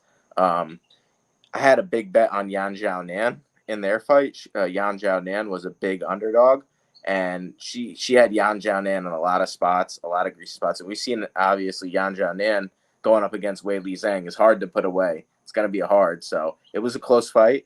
I thought it could have even been a draw, which I think is live here, by the way, Liam. We have not seen a draw all year. I believe it was Moyes, right, that likes the draws in the comments. This is the fight, I believe, that you could get a draw in. We've seen even Loopy at a 10-8 round against Demopoulos, so that's possible as well. We've seen Dern hurt a couple of times, but I think Dern's always capable of having a 10-8 round just because she's so dominant in the grappling. She can have good backpack position. And we even seen, look at the Angela Hill performances for both fighters. That's a similar opponent. I like to look at that. MacKenzie Dern had a lot more success than Lupita Godinez, where Lupita Godinez was, expected to win that fight. A lot of people doubted Dern, and Dern comes out and gets it done with a lot of pressure, a lot of aggression. I think on the feet, Dern is hittable, but she's not facing a Lemos here, who's a super hard hitter. She's not facing an Andrade here, who's a super hard hitter. I do think Lupi has improved in the boxing working with Alexa Grasso, but I don't think she's some knockout artist. We definitely haven't seen it. And she's even going close fights with Cynthia Calvillo. I thought even some of the things in the Salva, I think Gomez Juarez, she should have got the job done a lot earlier. She's fallen off her arm bars. I think, you make a mistake like that against Dern and you're going to pay in the grappling. So, yeah, Lupi probably going to have some more technical boxing, but I don't think Dern gets put away. I think she's going to be able to walk her down. And then once they're in these clinch positions where I think they eventually wind up in women's MMA, I think Dern has the more, the body type to give and the jiu-jitsu to give Lupita Godinez a lot of problems here. So I see a lot of people saying, Lupita Godinez never lost 2 times in a row.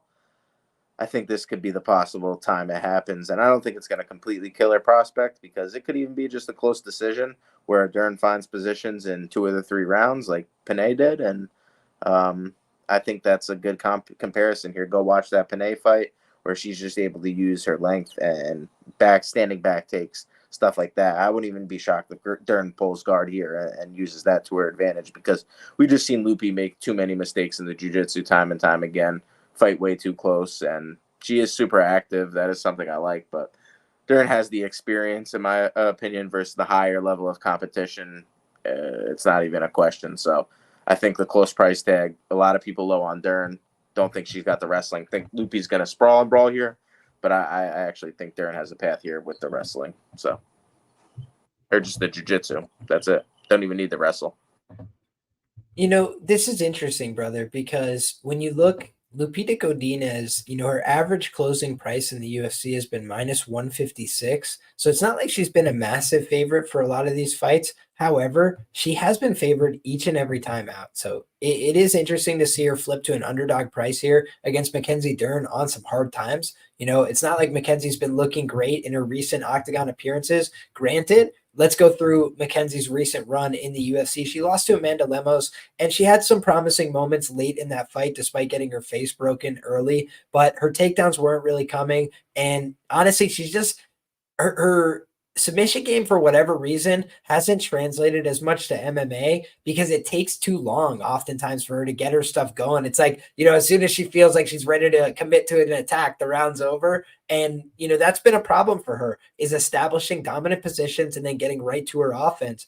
And we've seen a couple times where she's done some good things, but we've definitely seen, some times where she's made huge mistakes. You look at the Jessica Andrade fight, another fight where she got hurt, dropped, damaged badly many times. And it's just been a problem for her in the last few fights, getting hurt, getting rocked, getting beaten up.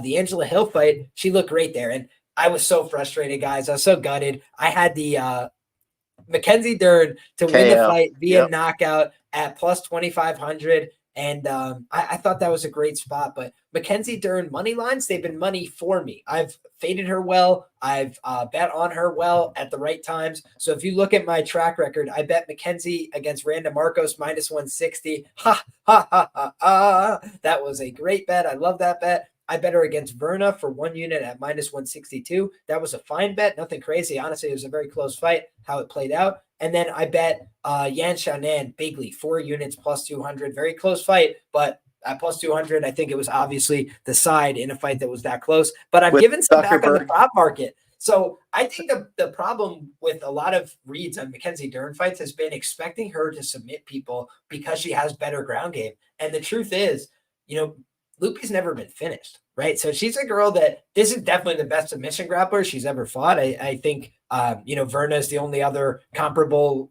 probably level opponent. But when you look at what Lupi brings to the table, she's very physically strong. A lot of what MacKenzie Dern does is like Kimuras and leg locks and all this shit, where it takes a lot of physical strength. And oftentimes MacKenzie Dern is way stronger and more athletic than her opposition. I think in this fight, I'm not sure that that's really the case.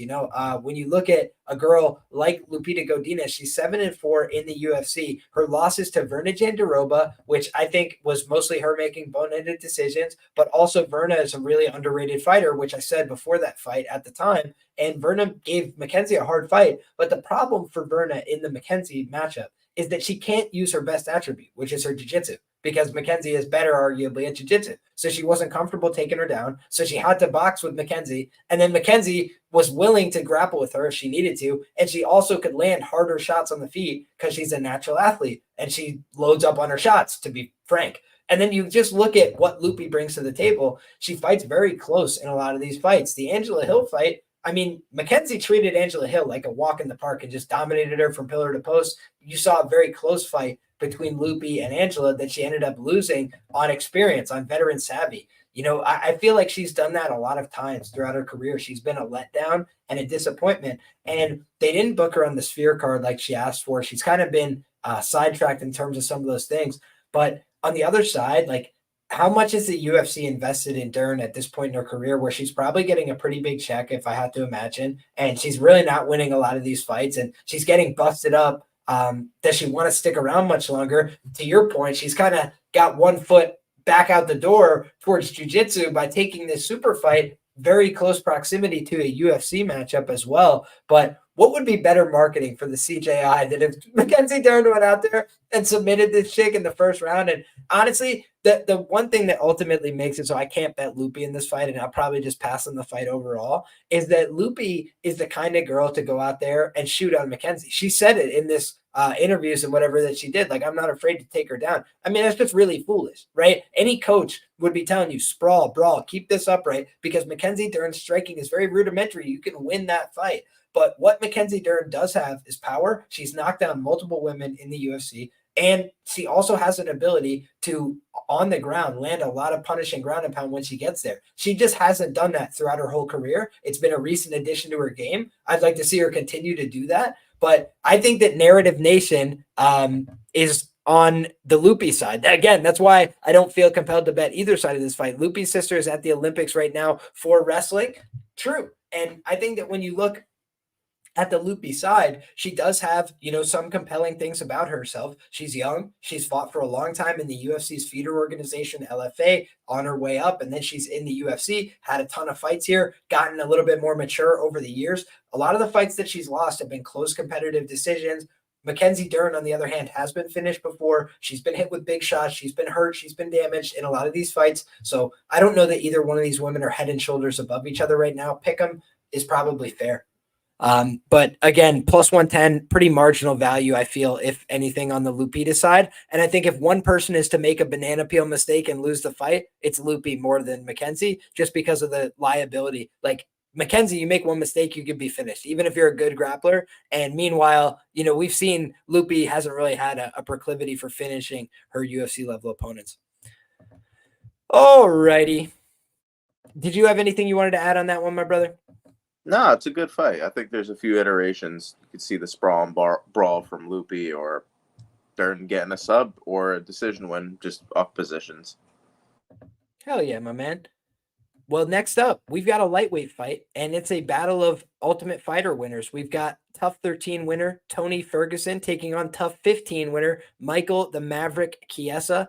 And, I think that this is honestly a more competitive fight than people give it credit for. And, I think you might disagree with me, and that's fine. I think that this is a fight where I think Tony by submission does feel like a little bit of a public side, right? Like everybody's expecting that. But when I'm looking at the fight, I think a lot of people are also expecting Chiesa to go out there and just dominate him, right? With the physicality. He is a guy that cuts more weight than Tony Ferguson, but I don't think it's a huge gap between the two, honestly. In fact, we've seen Tony Ferguson, like the worst career decision he ever made was cutting weight twice in a row, right?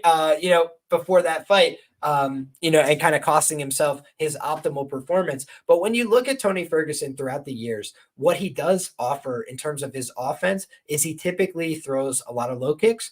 He likes to throw uppercuts up the middle. And I think that those are both tools that are effective against Michael Chiesa. If you look back at his fights, there's been times where guys are kicking him in the legs, they're making him uncomfortable, and then they're landing uppercuts up the middle. I mean, Kevin Holland was very aggressive with his uppercuts in that fight, and I thought it made Chiesa super uncomfortable and made him shoot from very far away and take bad shots, make bad decisions. And when you look at Michael Chiesa, the Darce choke and the front choke vulnerability, it would be one thing if it's just at welterweight, these big guys, these long guys. Jorge Masvidal back in the day submitted this guy the exact same way with the Darce choke. I called the Darce choke specifically against Kevin Holland. I said he would submit him in round 1 via Darce choke. And when you look, it's not like I'm Nostradamus or something. I'm just looking at the habits. I'm like, this guy has a habit of putting his head in bad positions after you see a lot of what he does. I just see a Michael Chiesa who can have a perfect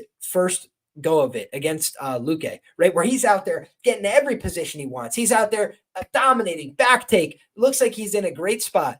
And then he falls over the top. And dude, you could just see like the dejection in him. He's like, I made a mistake. And he just like gives up on himself. Those kind of guys, I really have a hard time getting behind at any rate, much less at this kind of huge chalk price. I bet Chiesa in the past against Neil Magny because I thought Neil Magny was just so flimsy in terms of his physicality. I was like, Chiesa's going to throw him around. He has nothing to offer off his back. He's not submitting Chiesa. So I was like, this should be easy money. And I believe it was a 3-2 decision at the end of the day. I was like, oh my God, Chiesa, what are you doing? He didn't even finish Neil Magny, who he should have a massive submission edge over. Wouldn't you agree? So it's like, I look at a guy like Chiesa and I say to myself, he's a good control style wrestler at times. And he's a guy that is, decent at welterweight, right? I think at 155, he was cutting too much weight. So at 170, he's a decent enough fighter, but he's not a world beater. He hasn't been favored in a UFC fight since 2019. The last guy he was favored to beat, I made this joke already this week, so don't crucify me if you heard it already, but the dynamic duo of Diego Sanchez and Joshua Fabia,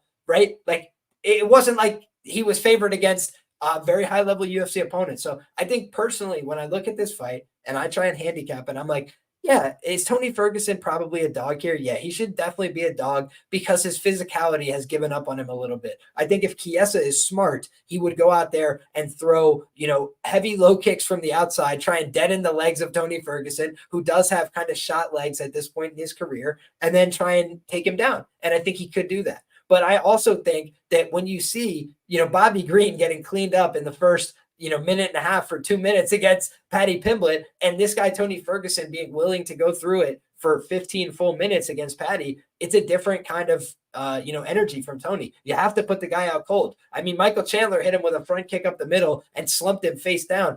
We've never seen Michael Chiesa finish a fight with strikes. Never in his career. So you look, I think actually, no, I'm lying. I think one time on The Ultimate Fighter, he finished somebody with strikes. So I think he got 2 on The Ultimate Fighter, but that's it. Hell yeah. Good shout, my brother. So basically, he hasn't finished a fight with strikes since he was on The Ultimate Fighter. Meanwhile, you got a Tony Ferguson who hasn't, been favored since the Nate Diaz fight, which was not that long ago. He was favored to win that fight. The market's perception of him has flipped on a dime because he's gotten in some bad situations his recent fights. But guys, I can tell you, I was on Paddy Pimblett by knockout, Paddy Pimblett by KO round 1, and he went out there and almost smoked him, spent a lot of energy, and then just had to take him down and hold on to him and try and just blanket Tony for the rest of the fight. But Paddy's big. He's a roid head, in my humble opinion. He gets very enhanced for these fights. He certainly looks like a different guy in camp and out of camp.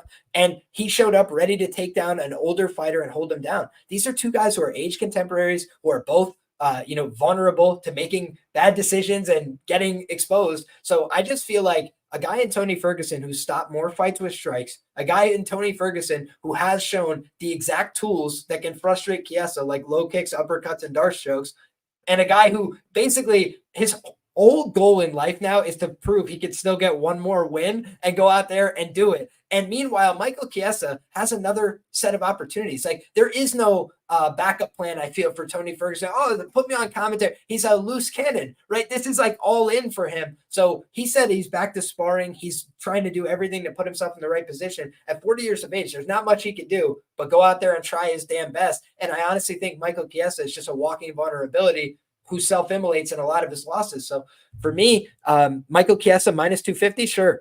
Michael Chiesa minus 650, not the way I see this one, brother. I'm curious what you think.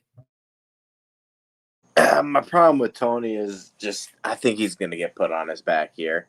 Where he will have success, I believe, is in the striking, but I think Chiesa gets past that, puts him on the ground. I don't see how Tony gets back up to his feet. I think Tony, if he gets the front headlock position, super dangerous, but I think off his back, we've seen him way too willing to play subs. He's not going to get back to his feet. I think Chiesa just keeps him in half guard here, kind of uses that Sean Brady type style, just smothers him, maybe even passes them out at certain points, maybe gets a choke. I tend to think it's a decision. I think he could take him down for 3 or 3 rounds. I think we've seen Tony outed in those spots before. He even was submitted by Nate Diaz via guillotine, so that's possible as well. 40 years old, not something I'm going to look at, but Chiesa ain't a spring chicken either, so definitely a worry for me. I've seen Chiesa hurt on the feet as well. He does not have the best striking whatsoever. I think Tony's going to have a big advantage there on the feet, even though Tony's gotten older and slower. Chiesa's gotten a lot of injuries himself as well. My thing with Tony is he's just taken a ton of damage throughout the career. The Justin Gaethje fight was a hell of a beating. He got knocked out by Chandler, so I just don't know what version of him is here, and I don't trust him to be able to get back up to his feet, and I think he gets his guard, passed, and even if Chiesa doesn't completely pass, I think he at least just sits in half guard, and Tony just can't get up. I think the size, the length, he just drapes over his opponents. Chiesa, he outed Magny on the mat. Magny, probably a little bit better of a defensive wrestler, I think, than Tony Ferguson, just at this point in the career. Tony kind of just seems to fall over, and once he's down there, he doesn't get up. So am I going to bet on this fight? Probably not. Am I saying Chiesa should be this big of a favorite? No, because I think he's liable to get knocked out on the feet. Tony's finished a ton of fights by strikes, and he's even dangerous from the bottom with elbows. He'll throw elbows on the feet. I think that's something we could see here, change the fight completely. Chiesa starts to see his own blood. Things start to get really bloody and sweaty. I think Tony might start to have success on the ground, maybe possibly get back up to the feet, and could discourage Chiesa. So there's paths for Tony as a live underdog, but just from what I know about him and his unwillingness to get back up to the feet, his willingness to play jiu-jitsu, which he doesn't really go for high percentage moves, rubber guard, he's going for go-go platas and stuff. Obviously he set up that triangle versus Kevin Lee, but Kevin Lee had staff in that fight. Even some of those wins on the big run, he's getting fucking shellacked in a lot of those and just pulls these crazy comebacks. So that's what Tony Ferguson was in his prime. He'd take the beating. He'd still be there to be in your face and just pressure. At the later age, I don't see that. And I think if, Michael Chiesa is just smart, he's going to get the takedowns, put him on his back. And that's how I think he wins here, man. Obviously chalky, but I just see that as the path. Fair play, my brother. And honestly, I just think that Tony's probably live by all methods. Like if this fight was to go the full 15 minutes, I think more often than not, that means Chiesa probably took him down. However, it's really not that crazy to think that these two older guys could just go out there and do 15 minutes of cardio kickboxing, because we have seen in fights before, like the Sean Brady fight, where Chiesa was willing to go out there and stand on the feet. He's not a very comfortable striker, but if he doesn't think he's having a ton of success with the grappling phase, he'll kind of get stuck in that in between sometimes. And I just think in a big cage like this, a guy like Tony Ferguson, I liked what he said in his interviews. Honestly, he sounds pretty self-aware, and he's like, I hope this guy did a lot of cardio because I'm just going to come forward. I'm going to try and, create a lot of pace on him. I'm going to try and make sure that I can create some opportunities for myself to do damage and, make him bleed and look for chokes. And I was like, okay, like good idea. So for me, it's just a fight where, both these guys have a path to victory, but one guy is a huge plus money price. So yeah, he's shot to bits, but the market's clearly priced that in, and he's never been this big a dog before. And I think this is arguably his worst opponent on this current run. So that's the way I see it. Yeah, I see it. Tony by knockout sitting at 20-1. I think that could be an interesting play because I actually think that's his method. We've seen him drop Chandler. We've seen him get some KO wins on the, on his big run. Obviously, dropped Gaethje with an uppercut too, which I feel like people have memory hold that. I forgot about that. And that is the exact, I'm telling you, that is the exact shot that Michael Chiesa was very uncomfortable with on the feet. This is not like uppercuts.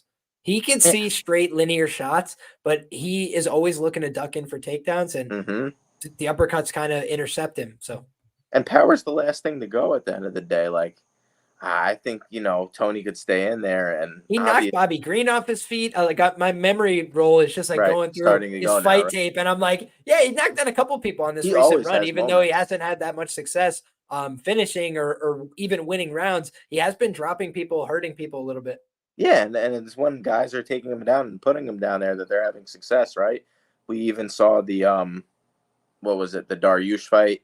Crazy, he put him on the ground. The Oliveira put him on the ground, but Tony's never willing to tap. You're gonna have to choke this guy out. You're never gonna get him with a joint lock because he just ain't gonna tap. So maybe even like an ends by KO, because I could see some crazy situation where if Chiesa puts him in some type of arm lock, Tony ain't gonna tap, bro. So either the ref's gonna have to stop it and call it a sub, or that shit's gonna be a TKO because his arm is gonna be dangling off. I promise you, at the end of the day, Tony Ferguson just ain't the tapping type, so you're going to have to put him to sleep. And I think on the feet, man, he's more than live to hurt Chiesa. We just seen Chiesa hurt time and time again. And what is Chiesa actually fighting for? A win, obviously, but he's super comfortable. If he loses this fight, he's going to be at the commentary desk chilling.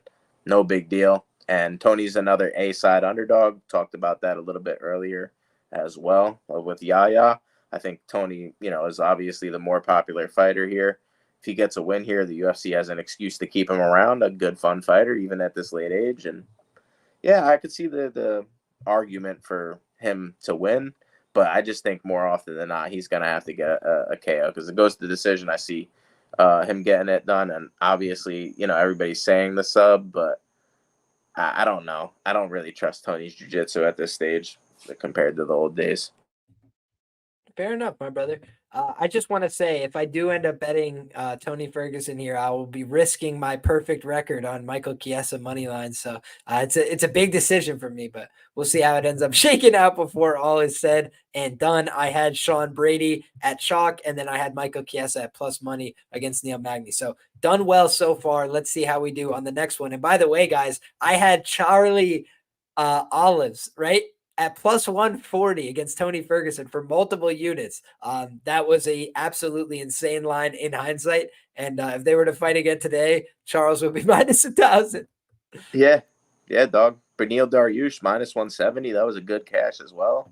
After the Gaethje fight, that was just it, man. Just fade. But this could be the one, man. But again, think about who those guys are at the time. Top 5 lightweights. He's losing to those guys. And now a top 15 lightweight in Patty. And people just want to write him off forever. A guy who he took the spot of Bobby Green, a top 15 guy, when he beat him. So it's just I think people don't always give the credit and the respect to what he's accomplished. But in any case, we can move on to the next one. And it would just be the greatest shame in MMA history if Tony Ferguson goes from a 12-fight win streak to an 8-fight losing streak. That would actually be a crime. So everybody say your prayers to the MMA gods to do the right thing here. And also say a prayer to real God and ask Tony Ferguson to just be well have a good life with his family. The He's- guy's given a lot to the game, and it just seems like this is his last fight potentially, if he loses it. So I'd like to see Tony, get on the Legends circuit where they're giving him these guys that don't have wins by knockout, and they're willing to go out there, grapple a little bit, have some fun, and maybe not kill him. One more, Tony. Just one more. Come on. Exactly. Come on, one Tony. more. Por la cultura. Por la cultura. We need a Tony Ferguson win. El Kukui, a classic one, vintage from the vault. Maybe Kies is the guy to give us that. Next up, though, my brother, we got a fascinating fight. And this one's going down at 135, man. It's a bantamweight contest. Marlon Chito Vera coming off that title loss. Unfortunately, a disappointing result for him against Sugar Sean O'Malley. He got beat to a pulp. Then you saw Davison Figueiredo. He's rattled off a couple of wins in this division since moving up to 135. Went out there, beat Rob Font. Low volume in round one, kind of came out there a little bit, skittish. And then by round two, he's looking for the takedowns. He's landed big shots on the feet, and he started to hurt Rob Font. He started to get to good grappling positions. And we saw him get a little bit more comfortable in the weight class. I think that we saw a evolution in his second fight against Cody Garbrandt. He was able to land some shots to the leg. He was able to disrupt the rhythm of Cody Garbrandt a little bit on the feet, start taking over the round a little bit late, start looking for his takedowns. And then by round two, it was just a complete audit on the mat. I mean, it just showed him to be lacking in a lot of those positions. And you just see Figueiredo in these fights with Font and with Garbrandt, his top control is fantastic. That has been an element of his game that was kind of called into question. People didn't know if he was just a meme submission guy. And I would argue he's a very good grappler, not just a meme submission guy. I think the transitions are there. I think the passing is there. And honestly, Chito Vera has been audited in the grappling before as well. Going back and rewatching the Cory Sandhagen fight, he got taken down multiple times, including round 5, a very pivotal takedown that he gave up a lot of control, ate a ton of elbows from the bottom position as a result. And if you're a guy like Chito Vera, who's typically out there, kind of phoning in the first round and giving guys that first round, it's kind of hard to storm back on people in round 2 and 3. And we've seen from Figgy, he's a little bit of the same mold. He doesn't go out there and necessarily push heavy in round 1, but he does look like a guy who's getting a lot more insistent about his wrestling and his grappling game at 135. And Chito Vera just looks like an opponent that is susceptible to that. We've seen him taken down 2+ times by multiple UFC opponents many times. And a guy like Jose Aldo, a champion, right? A savvy veteran. What did he do when he was getting beat up by Chito in round 2? He said, yo, screw this. Young man, it's time to wrestle. He just put a boot in, pulled him backwards into the backpack mount, and that's the end of the fight. Right? He just wrote him out for 4.5 minutes or whatever it was, made it look easy from the backpack. And Jose Aldo has one career submission, right? He's a great jiu-jitsu player, but he's an anti-jiu-jitsu guy. But he realized, hey, it's the path of least resistance. I'm going to take this guy down. I'm going to take his back. And I think that for Davison Figueiredo, his path to winning this fight is a submission or a decision. I think I would be surprised if he knocked out Chito Vera, though Chito did take a life-changing beating in his last fight, so anything's possible. But Chito's chin has never really been called into question. He's one of the toughest, most durable guys in the division. However, his grappling, he's given up his back many times. He's been in some dicey situations. He's found a way to persevere and be tough and be diligent. He's a guy with good basics, hand fighting, all that. But honestly, I just have seen Davison Figueiredo transition 1 submission, 2 submission, 3 submission, go to different looks and attacks. And if you make the wrong transition against the guy, he's going to put you in a position where you might get finished right away, right? Think about Alex Perez and how he got put in that guillotine choke. He tried to do everything right. He tried to get all the way upright. And this guy Figueiredo had it so tight. He was literally upright, vertical, like parallel to the cage. And he literally was still able to finish it. Just sensational jiu-jitsu. And that was after he went for a leg attack. So he goes leg attack, circles back to the hip down dogfight position. Then he comes back to the guillotine, pulls back for it, and it's over. It's just like a guy that could do that and then also go out there and top time you, take you down multiple times. The other thing I wanted to note here, Cory Sandhagen was hitting knee tap takedowns, the exact kind of takedown that Davison Figueiredo has hit in his last couple of fights. So I think that we saw Chito getting his guard passed. We saw Chito getting beat up from top position. We saw him getting taken down quite easily early in the contest. And Figueiredo is going to study that, and he's going to try and implement that. I think the best chance for Chito to win is via knockout. I do think that you're seeing Deiveson Figueiredo get hurt more at this stage of his career. I think the power at 135 is jarring for him. I think his face has always worn damage, not so good. He gets welted up, he gets swollen, his eyes start to get wide, and there's just a couple things that I think make optics look bad for him on the feet, especially late in this kind of contest, because I don't think Cheeto's going to get rocked and wobbled very easily. But I do think that in longer exchanges, punctuated by Cheeto, he could definitely get rocked. So I think the more wrestling and grappling you see in this fight, the more chance that Figueiredo wins, that he dominates, that he looks for either the first submission win over Cheeto or a decision. Or I think that when you're looking at the Cheeto side, his path is either a close decision down the stretch or a knockout in this fight, because I do think he's got power in his hands, and I do think he's a little bit more durable overall. But Figgy's got some power in his hands too, and he's an opportunistic finisher on the ground, good calf kicks, well-versed fighter. But his defensive liabilities in terms of his hands down style could get him kicked in the head here. So that is, for me, like the path for Cheeto Vera. The bullish path is big punches down the middle, big clinch work, and then using his knees, elbows, kicks. He's very dangerous with all those weapons. So what do you think about this one, my brother? Fun fight in the 135-pound division. Yeah, very fun fight. I think there's some thin margins in this fight as well. I think, obviously, I give round one to Figueiredo just based off the fact that Cheeto doesn't really do anything in round one. If this was a 5-round fight, I'd feel a lot more comfortable betting Cheeto here. But he's coming off a title loss, which is something I like to usually fade. A guy gets that top of the top echelon, and, it's hard to really start to build yourself back up. And I listened to some interviews with Cheeto. It sounds like he's ready to take that path, but, you're in the fight. How many times does it actually happen? Figueiredo's been through that path at a different weight class. Now he switches. He makes the career decision to switch and come up a weight class. He's got a couple wins. It would kind of suck to kill his momentum at this point, especially when you're looking at the division. I like Figueiredo to have the wrestling advantage here. I think similar to Tony Ferguson, this is another guy that's willing to play guard, get his guard passed, and doesn't have the best guard retention. Sort of a 10th planet style of grappling, whereas I just feel like some of those guys, especially in the MMA, maybe don't take the jiu-jitsu as seriously. They'll attack with submissions off of their back, but then they get their guard passed, and I think that's where he could have a lot of problems here. I think Figueiredo's liable to backpack him as well. And obviously, I don't think Figueiredo has the same game plan at 125 as he did at 125, at 135. At 125, he was just so much more bigger, so much more physical than these guys, and he had raw power and submission threat that he could just get guys out of there and use that to his advantage. Obviously, he paid for that with cardio, and at 135, he doesn't have to cut as much weight, but he's not going to have that same, power advantage compared to somebody. He still has power, but it's not an advantage like he did at 125. I think he's going to have to use the wrestling here, and I trust him to use the wrestling here.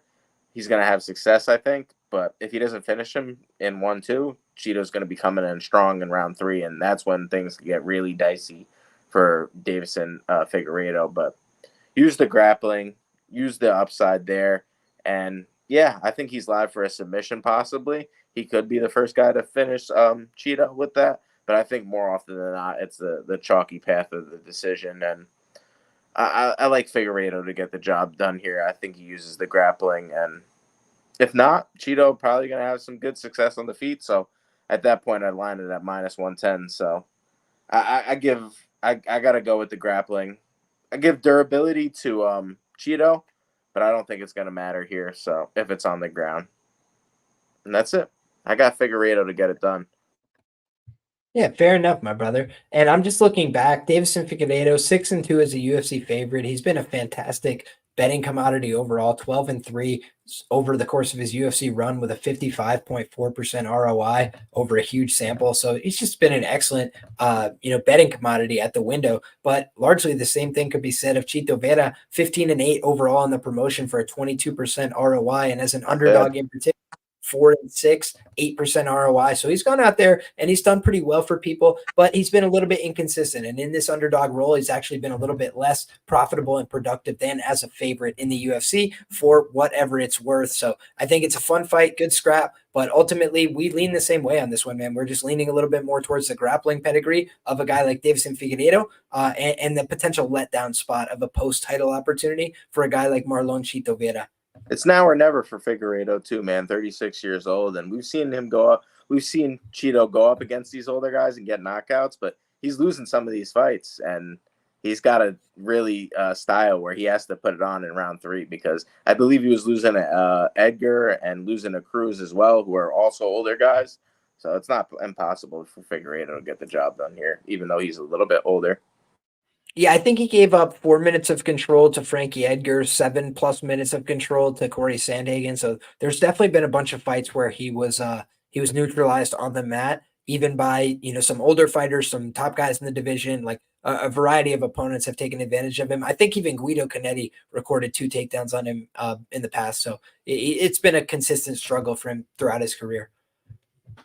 Next up, my brother, we've got a co-main event of the evening. It's going down at 185 pounds. I just want to do some quick housekeeping if y'all don't mind. Guys, go ahead and drop a like on the show if you're watching along here on YouTube. If you're watching on Twitter, I appreciate you guys for supporting. Go ahead and retweet. Go ahead and drop a like on the Twitter stream as well. I appreciate that support wherever you're watching. I feel that. I appreciate you, and I thank you guys for the support. Make sure you get subscribed because we're talking about these fights each and every week. And with that being said, we got the co-main event of the evening, guys. It's going down at 185 pounds. Shara Bullet Magomedov. Let's refer to the fight numbers screen here for the best available odds for this fight. And I'm looking right now at Shara Magomedov, -220 over at Circus Sportsbook, compared to a Michal Lord Oleksiejczuk, +225, the comeback over at Bet365. How do you feel about this fight, my brother?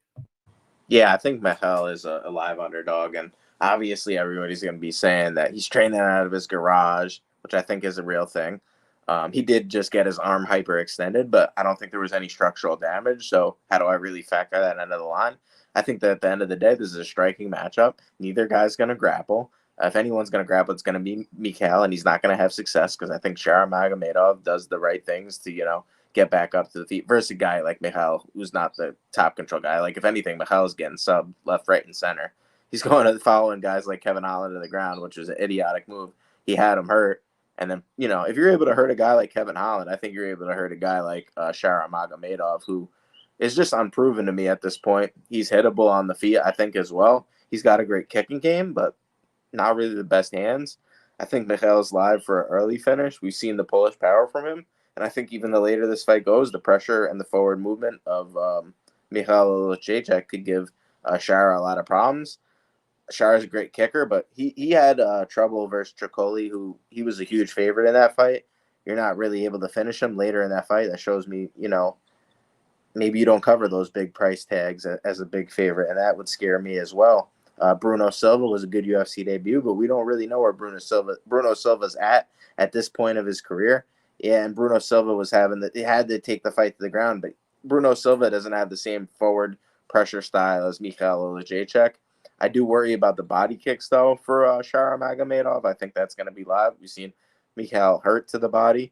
We've seen Michal, submitted on the mat, but I don't think Shara Magomedov. I don't think this fight even winds up on the mat unless one guy hurts one another. So, I think Michal probably is live for an early KO here, and even then, if not, I think he could have the more damaging strikes. Obviously, the kicks are going to be the advantage for Shara, but that's the only real advantage I give him here that I could see on paper. I think Michal's obviously fought the better competition. I think he has the more experience as well. And Shara Magomedov is a huge star, and I think he's going to be in a lot of parlays as well. So this looks like a main card parlay buster to me if I had to pick out of all of them. I know Michal not on the best run as of lately, but this is do or die for him here. And I know he's not the most marketable guy. If anything, Shara Magomedov's, in movies, he looks like he could be a big star, but I don't know if this is a fight at the end of the day. And even if the UFC wants him to win, I still think the pressure forward style of Michal could give him some trouble here. So striking matchup, I got to go with the underdog here in a volatile matchup. Got to go, Mika. Yeah, we got a very sharp guy here in the chat as well in Capping Service who says he likes the under 1.5 here at plus money. I think that Michal Oleksiejczuk didn't look horrible in his last fight. I thought arguably it was his best showing in his recent performances. He went out there, dropped Kevin Holland, and then instantly he, falls into a finish, on the mat. And when you're looking at Michal Oleksiejczuk against Michel Pereira, I was so disappointed in myself because I said on my show, I was like, I think plus 575 Michel Pereira by sub is the best bet on this fight. And then I didn't bet it, and he hit it in 45 seconds.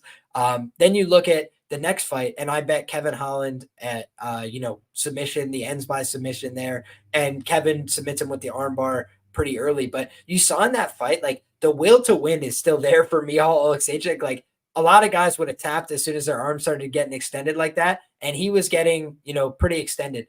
The one thing I wanted to mention is Michal Oleksiejczuk has actually gotten a couple of takedowns of his own offensively. It's been a little while, but he's definitely gone out there and gotten takedowns. I think as recently as the Chitty fight, but also the Khalil Roundtree fight, he got 2 takedowns. There's been multiple times throughout his career where he's attempted a takedown or gotten a takedown in a UFC fight, including at light heavyweight. So when you look at a guy like Nurmagomedov, who really has a suspect ground game, in my view, that is a potential interesting element for a guy like Oleksiejczuk, who's normally at a huge grappling disadvantage, and he has been submitted many times, but we haven't ever seen that from Shera. It's not to say he can't do it. Like, this is literally the most submittable opponent he's ever had in his career, because by definition, a guy who's been submitted 6 times out of 8 losses is very submittable. But when you look at Michal, most of those losses are somewhat justifiable, those submissions. They're against guys that are pretty competent in the grappling, and he's just not.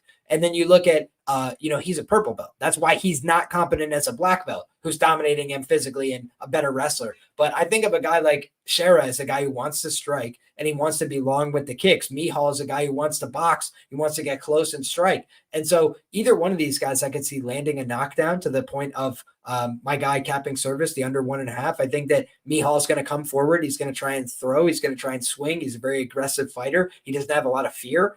But he also can be put down. He's very uncomfortable on the ground. I do think that, there could be a positional TKO for Shera with his big body if he's able to get to the top position. And also, I just think he could kick this guy in the head or the body and make him quit. But frankly, like, it just seems to me like I would rather buy off the favorite price tag and get the under 1.5 here, or some kind of finish prop on Shera, than I would, taking the chalky price with him. I do think if the fight goes the distance, I would favor him to win that fight. But additionally, like, he has just given up some easy takedowns, to Bruno Silva, who's not a primary wrestler or grappler. He's had some sketchy moments. It's not like he's been running away with every fight when it's on the feet. He does slow down a little bit, I feel, over the course of his fights. And he was just on a movie set filming and doing a bunch of other shit. So I do feel like in terms of preparation, probably not ideal. I think his last fight was short notice. I don't think he had a real camp for this one. But Michal Oleksiejczuk's training with a couple buddies in a shed somewhere. So, I don't think that it's like a huge edge either way. I just think that you have a guy in Michal who's had way more UFC fights. He's actually the younger guy as well, I believe. So those are a couple of things that I look for long-term as potential underdogs with play. And again, like, is Michal a prize? No. But can he knock people out early? Yeah. Has he gone to decision before in the UFC? He has. So it's not like he's a guy that's one note. He's done it a couple of different ways. He's mostly a knockout artist with the power early. He can slow down a little bit late, but I think Shera can as well. So I do think that because of how frequently he's been submitted in his career, the ends by sub at 11-1 was interesting to me, because on the other side, Shera's ground game is completely untested. What if a purple belt gets on top of him and just easily submits him? I know Bruno Silva's a black belt, but in name only, right? And I just think that this is a fight where the rubber could meet the road in a couple different ways, but Oleksiejczuk needs this win or his career is probably over in mixed martial arts overall. So high stakes fight for him, but I think Nurmagomedov is the more marketable guy. I think he moves more units. I think it's interesting that they're trying to get him permissions to be booked in the United States. So no bets on the fight for me, but I can't play a guy with so many liabilities like Shera at a chalk price like this personally. Yeah, I think he's a potential just long-term fade, but I don't want to miss the one, right? If this is the one. Yeah, it's like Vitor Petrino, Anthony Smith, where I was like, yeah, Vitor Petrino sucks, and then I didn't fade him, and the fade is gone forever. So how do you, dude? unfortunate. The fact this is a co-main event is terrible. Tony Ferguson and Michael Chiesa, Marlon Vera, even Loopy and freaking Dern. Come on, man. How is this the co-main event? Like, I'm not too sure, but there you have it. I had said on Twitter earlier this week, Michael Oleksiejczuk finished in 3 of his last 4. Dana White, welcome to the co-main event, kid. That is exactly how I felt about this co-main event booking. But in any case, we've got the main event of the evening. It all comes down to this. The best fight on the card by far. Fun fight, good scrap. We're going to find out.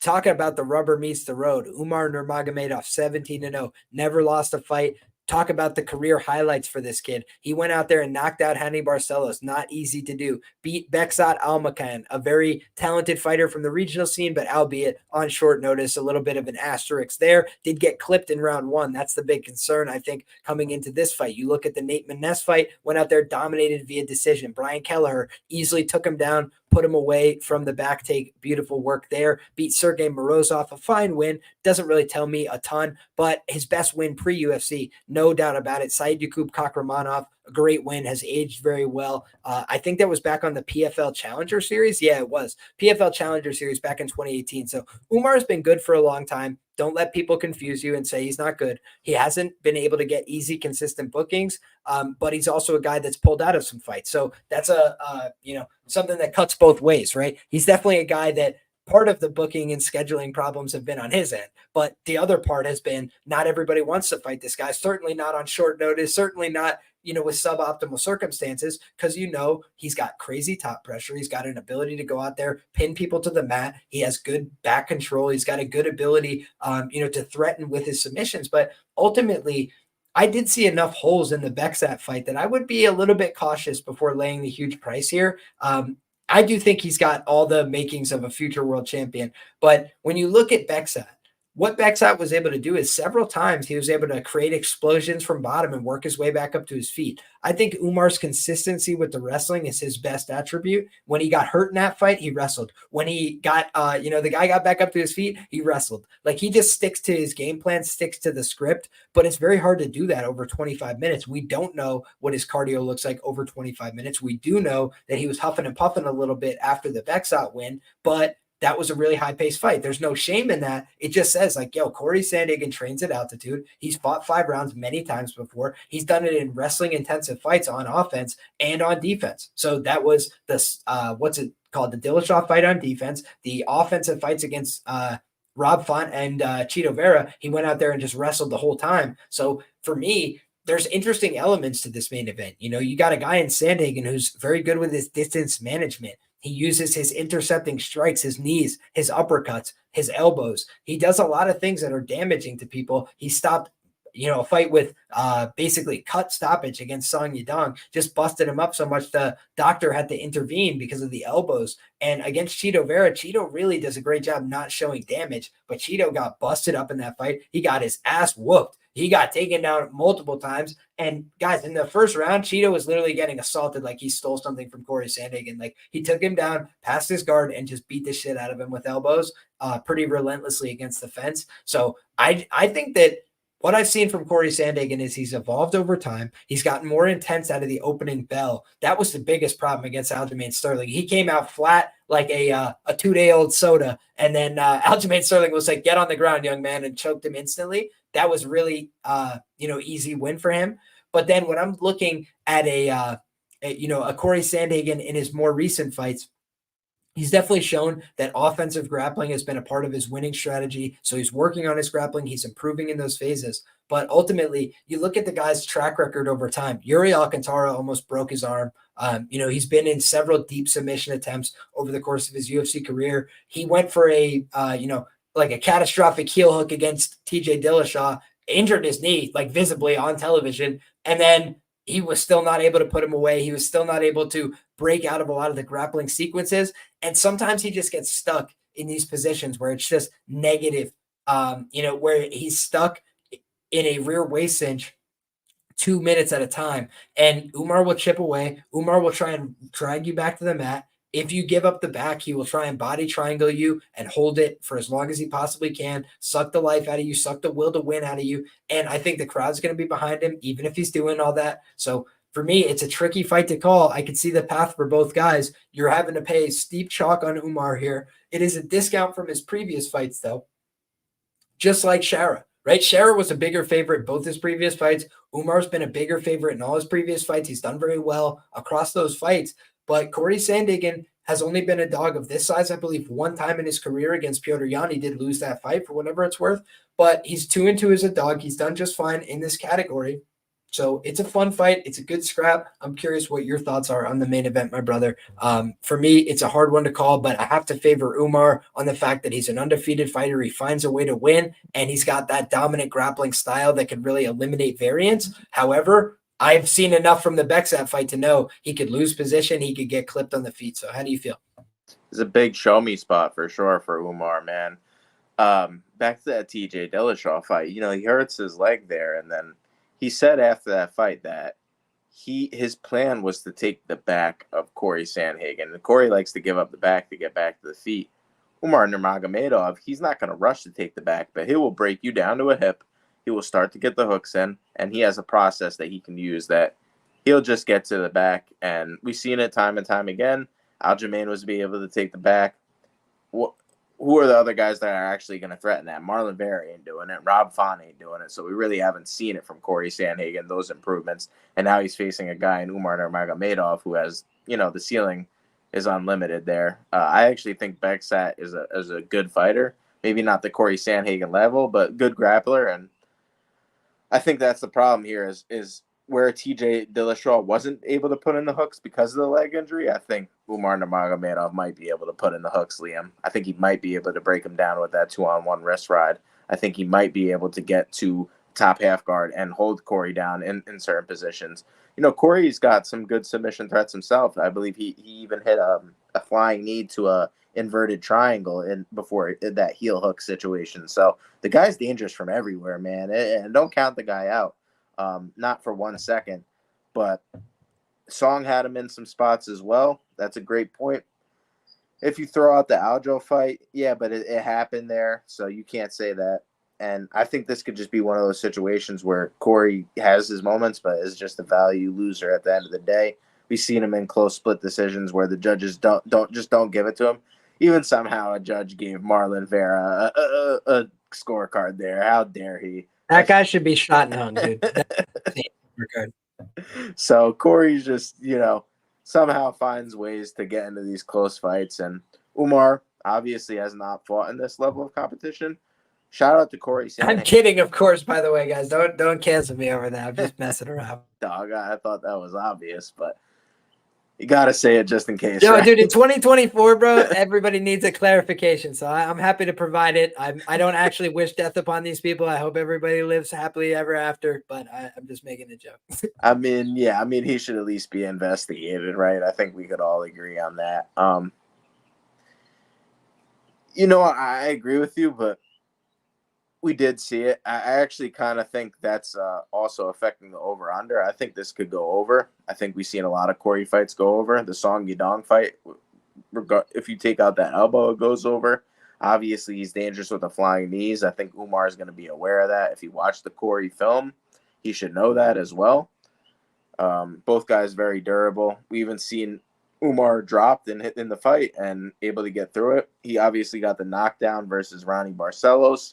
But Barcelos, a little bit of a weird knockout, a lot older of a fighter. I don't think he's going to knock out Cory Sandhagen, so there goes that. So it'd have to be the submission, and I think Cory's good enough. I think he's made the improvements from the Aljo fight since then to avoid actually getting that. So I like the over 3.5 here.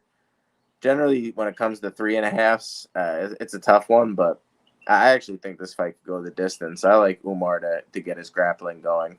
Mix the martial arts, and I don't think he's a complete dead on the feet. We've seen Umar Nurmagomedov strike with some guys. I don't think he's the level of striker that Cory Sandhagen is, but I think he can mix up the wrestling and use that as a threat to eventually open up the hands. I'm not going to fade a Nurmagomedov in Abu Dhabi in the main event. I think this is a step-up spot. I think the UFC are looking to get Umar a win here Am I going to pay the minus 300? Definitely not. So, great points from Capping Service, though, here in the comments.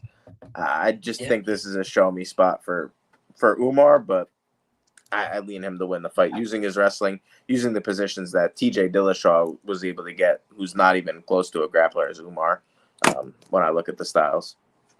Yeah, and people asked in the chat, did Song Yadong take Cory's back? Yes, he did. And, we've definitely seen that Cory, he's long, he's tall, and I do think that sometimes those guys can get away with some grappling habits that aren't good until they go against guys that are really good grapplers, and then you see it get exploited multiple times. And I do think that rear waist cinch is like the breaking point of this fight, right? Cory's a smart guy. I don't think he's a fool. I don't think he's got any illusions that like he's going to go out there and dominate the wrestling with this guy. So I think his plan has to be, I've got to be smart. I got to be diligent with my positioning. I got to keep space. I got to try and punish him when he's coming in. I got to try and, land big shots. But ultimately, if he's not found a way to deal with the rear waist cinch, he's probably going to give up a lot of negative positions in this fight. And on top of that, I think Umar is fantastic at specifically like the way he gets to the single leg, and then he just knows instinctively what the next finish is. Like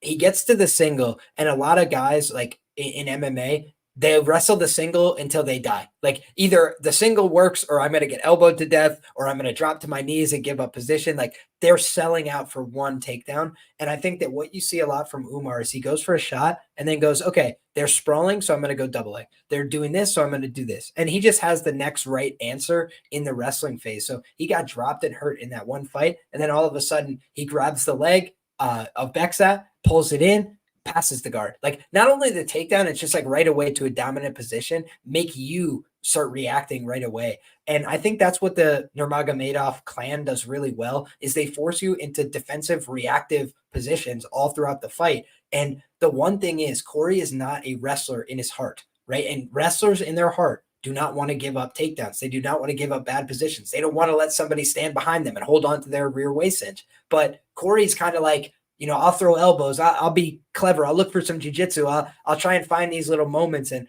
I think he could create danger, especially late in this fight. Umar's not proven over 5 rounds, but I think in the early going, there's probably going to be a lot of negative control positions. And if Umar gets to them early enough and dry enough, I do think there's a chance he could submit. But the one other thing that I think is kind of going unremarked upon, I don't think I've heard one person mention this week, Umar by knockout. I don't think it's like a very high percentage outcome, but I haven't heard one person say it this week. It's like a plus 750 prop. And you're looking at a guy in Cory Sandhagen who has taken some damage in his fights. He got dropped by Petr Yan. He's been hurt and rocked in a couple of these other fights, but he's a tough guy. He finds a way to persevere. He's been damaged, cut up, bloody in a few of these fights as well. So he goes out there, he absorbs some strikes. He's a tough guy. He's going to push.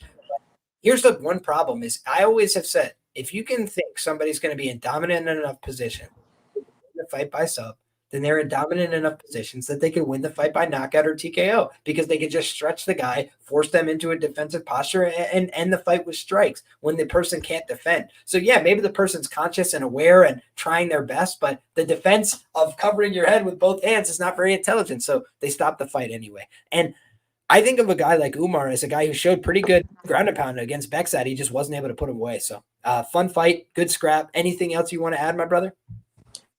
I mean, if he gets him in a wrist ride position where he's able to split the legs, I think it's super possible, bro. I think that's his path, honestly, to the rear naked choke is to get to that wrist ride and start the ground and pound. I think he starts, like you said, with that rear waist body lock and starts to threaten some spots there. Cory's either going to have to, start to build back up to the feet where I think he could give up some positions there where Umar's going to have to keep, mat returning him, or he's going to look to Granby roll. We've seen him do it before. He'll completely just roll forward and try to get under you, maybe invert, get to a leg. And I think that's where Umar could start to pass, look to get to some of these positions, maybe start to break him down. But it's even live on the feet, especially if he threatens the wrestling early. Cory gets comfortable. It's the shots that you don't see coming. It's the shot like, Ronnie Barcelos, you thought he didn't see that one coming, and that's why he was able to get caught. So we even see Khabib drop Conor McGregor in their fight. He starts to threaten the wrestling early, puts him on his back, and then that opens up the MMA, the mixed martial arts. So it's very possible, I think, that it's a good, at least at least it's something to look at. And even Song was having striking success in their fight. So I don't count it out. Yeah, I think this is a pretty decent point. Umar's never fought someone ranked. Umar Smith would be minus 110. I think that there's some reality to that, but I also think, they've been trying to book this one specific matchup for a while. So I don't know if the UFC sees something here that they think is exploitable, but certainly interesting to me, that they keep trying to run this one back. They're very insistent about this fight being the one for Umar. So good scrap. Good stuff. Good conversation. Thank you to everybody for being here. We've been rocking with you live for 2 hours. So if you guys don't mind, go ahead and drop a like on the video. Go ahead and get subscribed to the channel. Go ahead and support our friends over at Fight Numbers, the main event, best available odds, plus 270 over at Pinnacle Sportsbook for Cory, the Sandman, Sandhagen, and meanwhile, Umar Nurmagomedov minus 300 at FanDuel Sportsbook. There you have it. Guys, thank you all so much. Sharpest chat in the game. My guy, Line Mover, let the people know where they can find you, brother. Yeah, it's right there. I'm a line mover. I appreciate you having me, bro. Might have been a little bit bland in some of the breakdowns, I felt like, personally, for me. I was a little bit bland on some of them. But it's just how I feel about some of the fights. Some of them are just cut and dry to me. Some of them I don't have a major opinion on. Some of them I just wanted to talk to you about, bro. So I don't know if you peeped. I was sitting here writing notes. I think everybody in the comments, everybody in the chat should be doing the same as well. Because my man Liam is giving out this info here. So sometimes it's hard to remember it all. You got to write it down. Rear waist body cinch. We're talking about, connections to Cage Warriors. I got a bunch of notes here that I like, and I appreciate the conversation, my dude.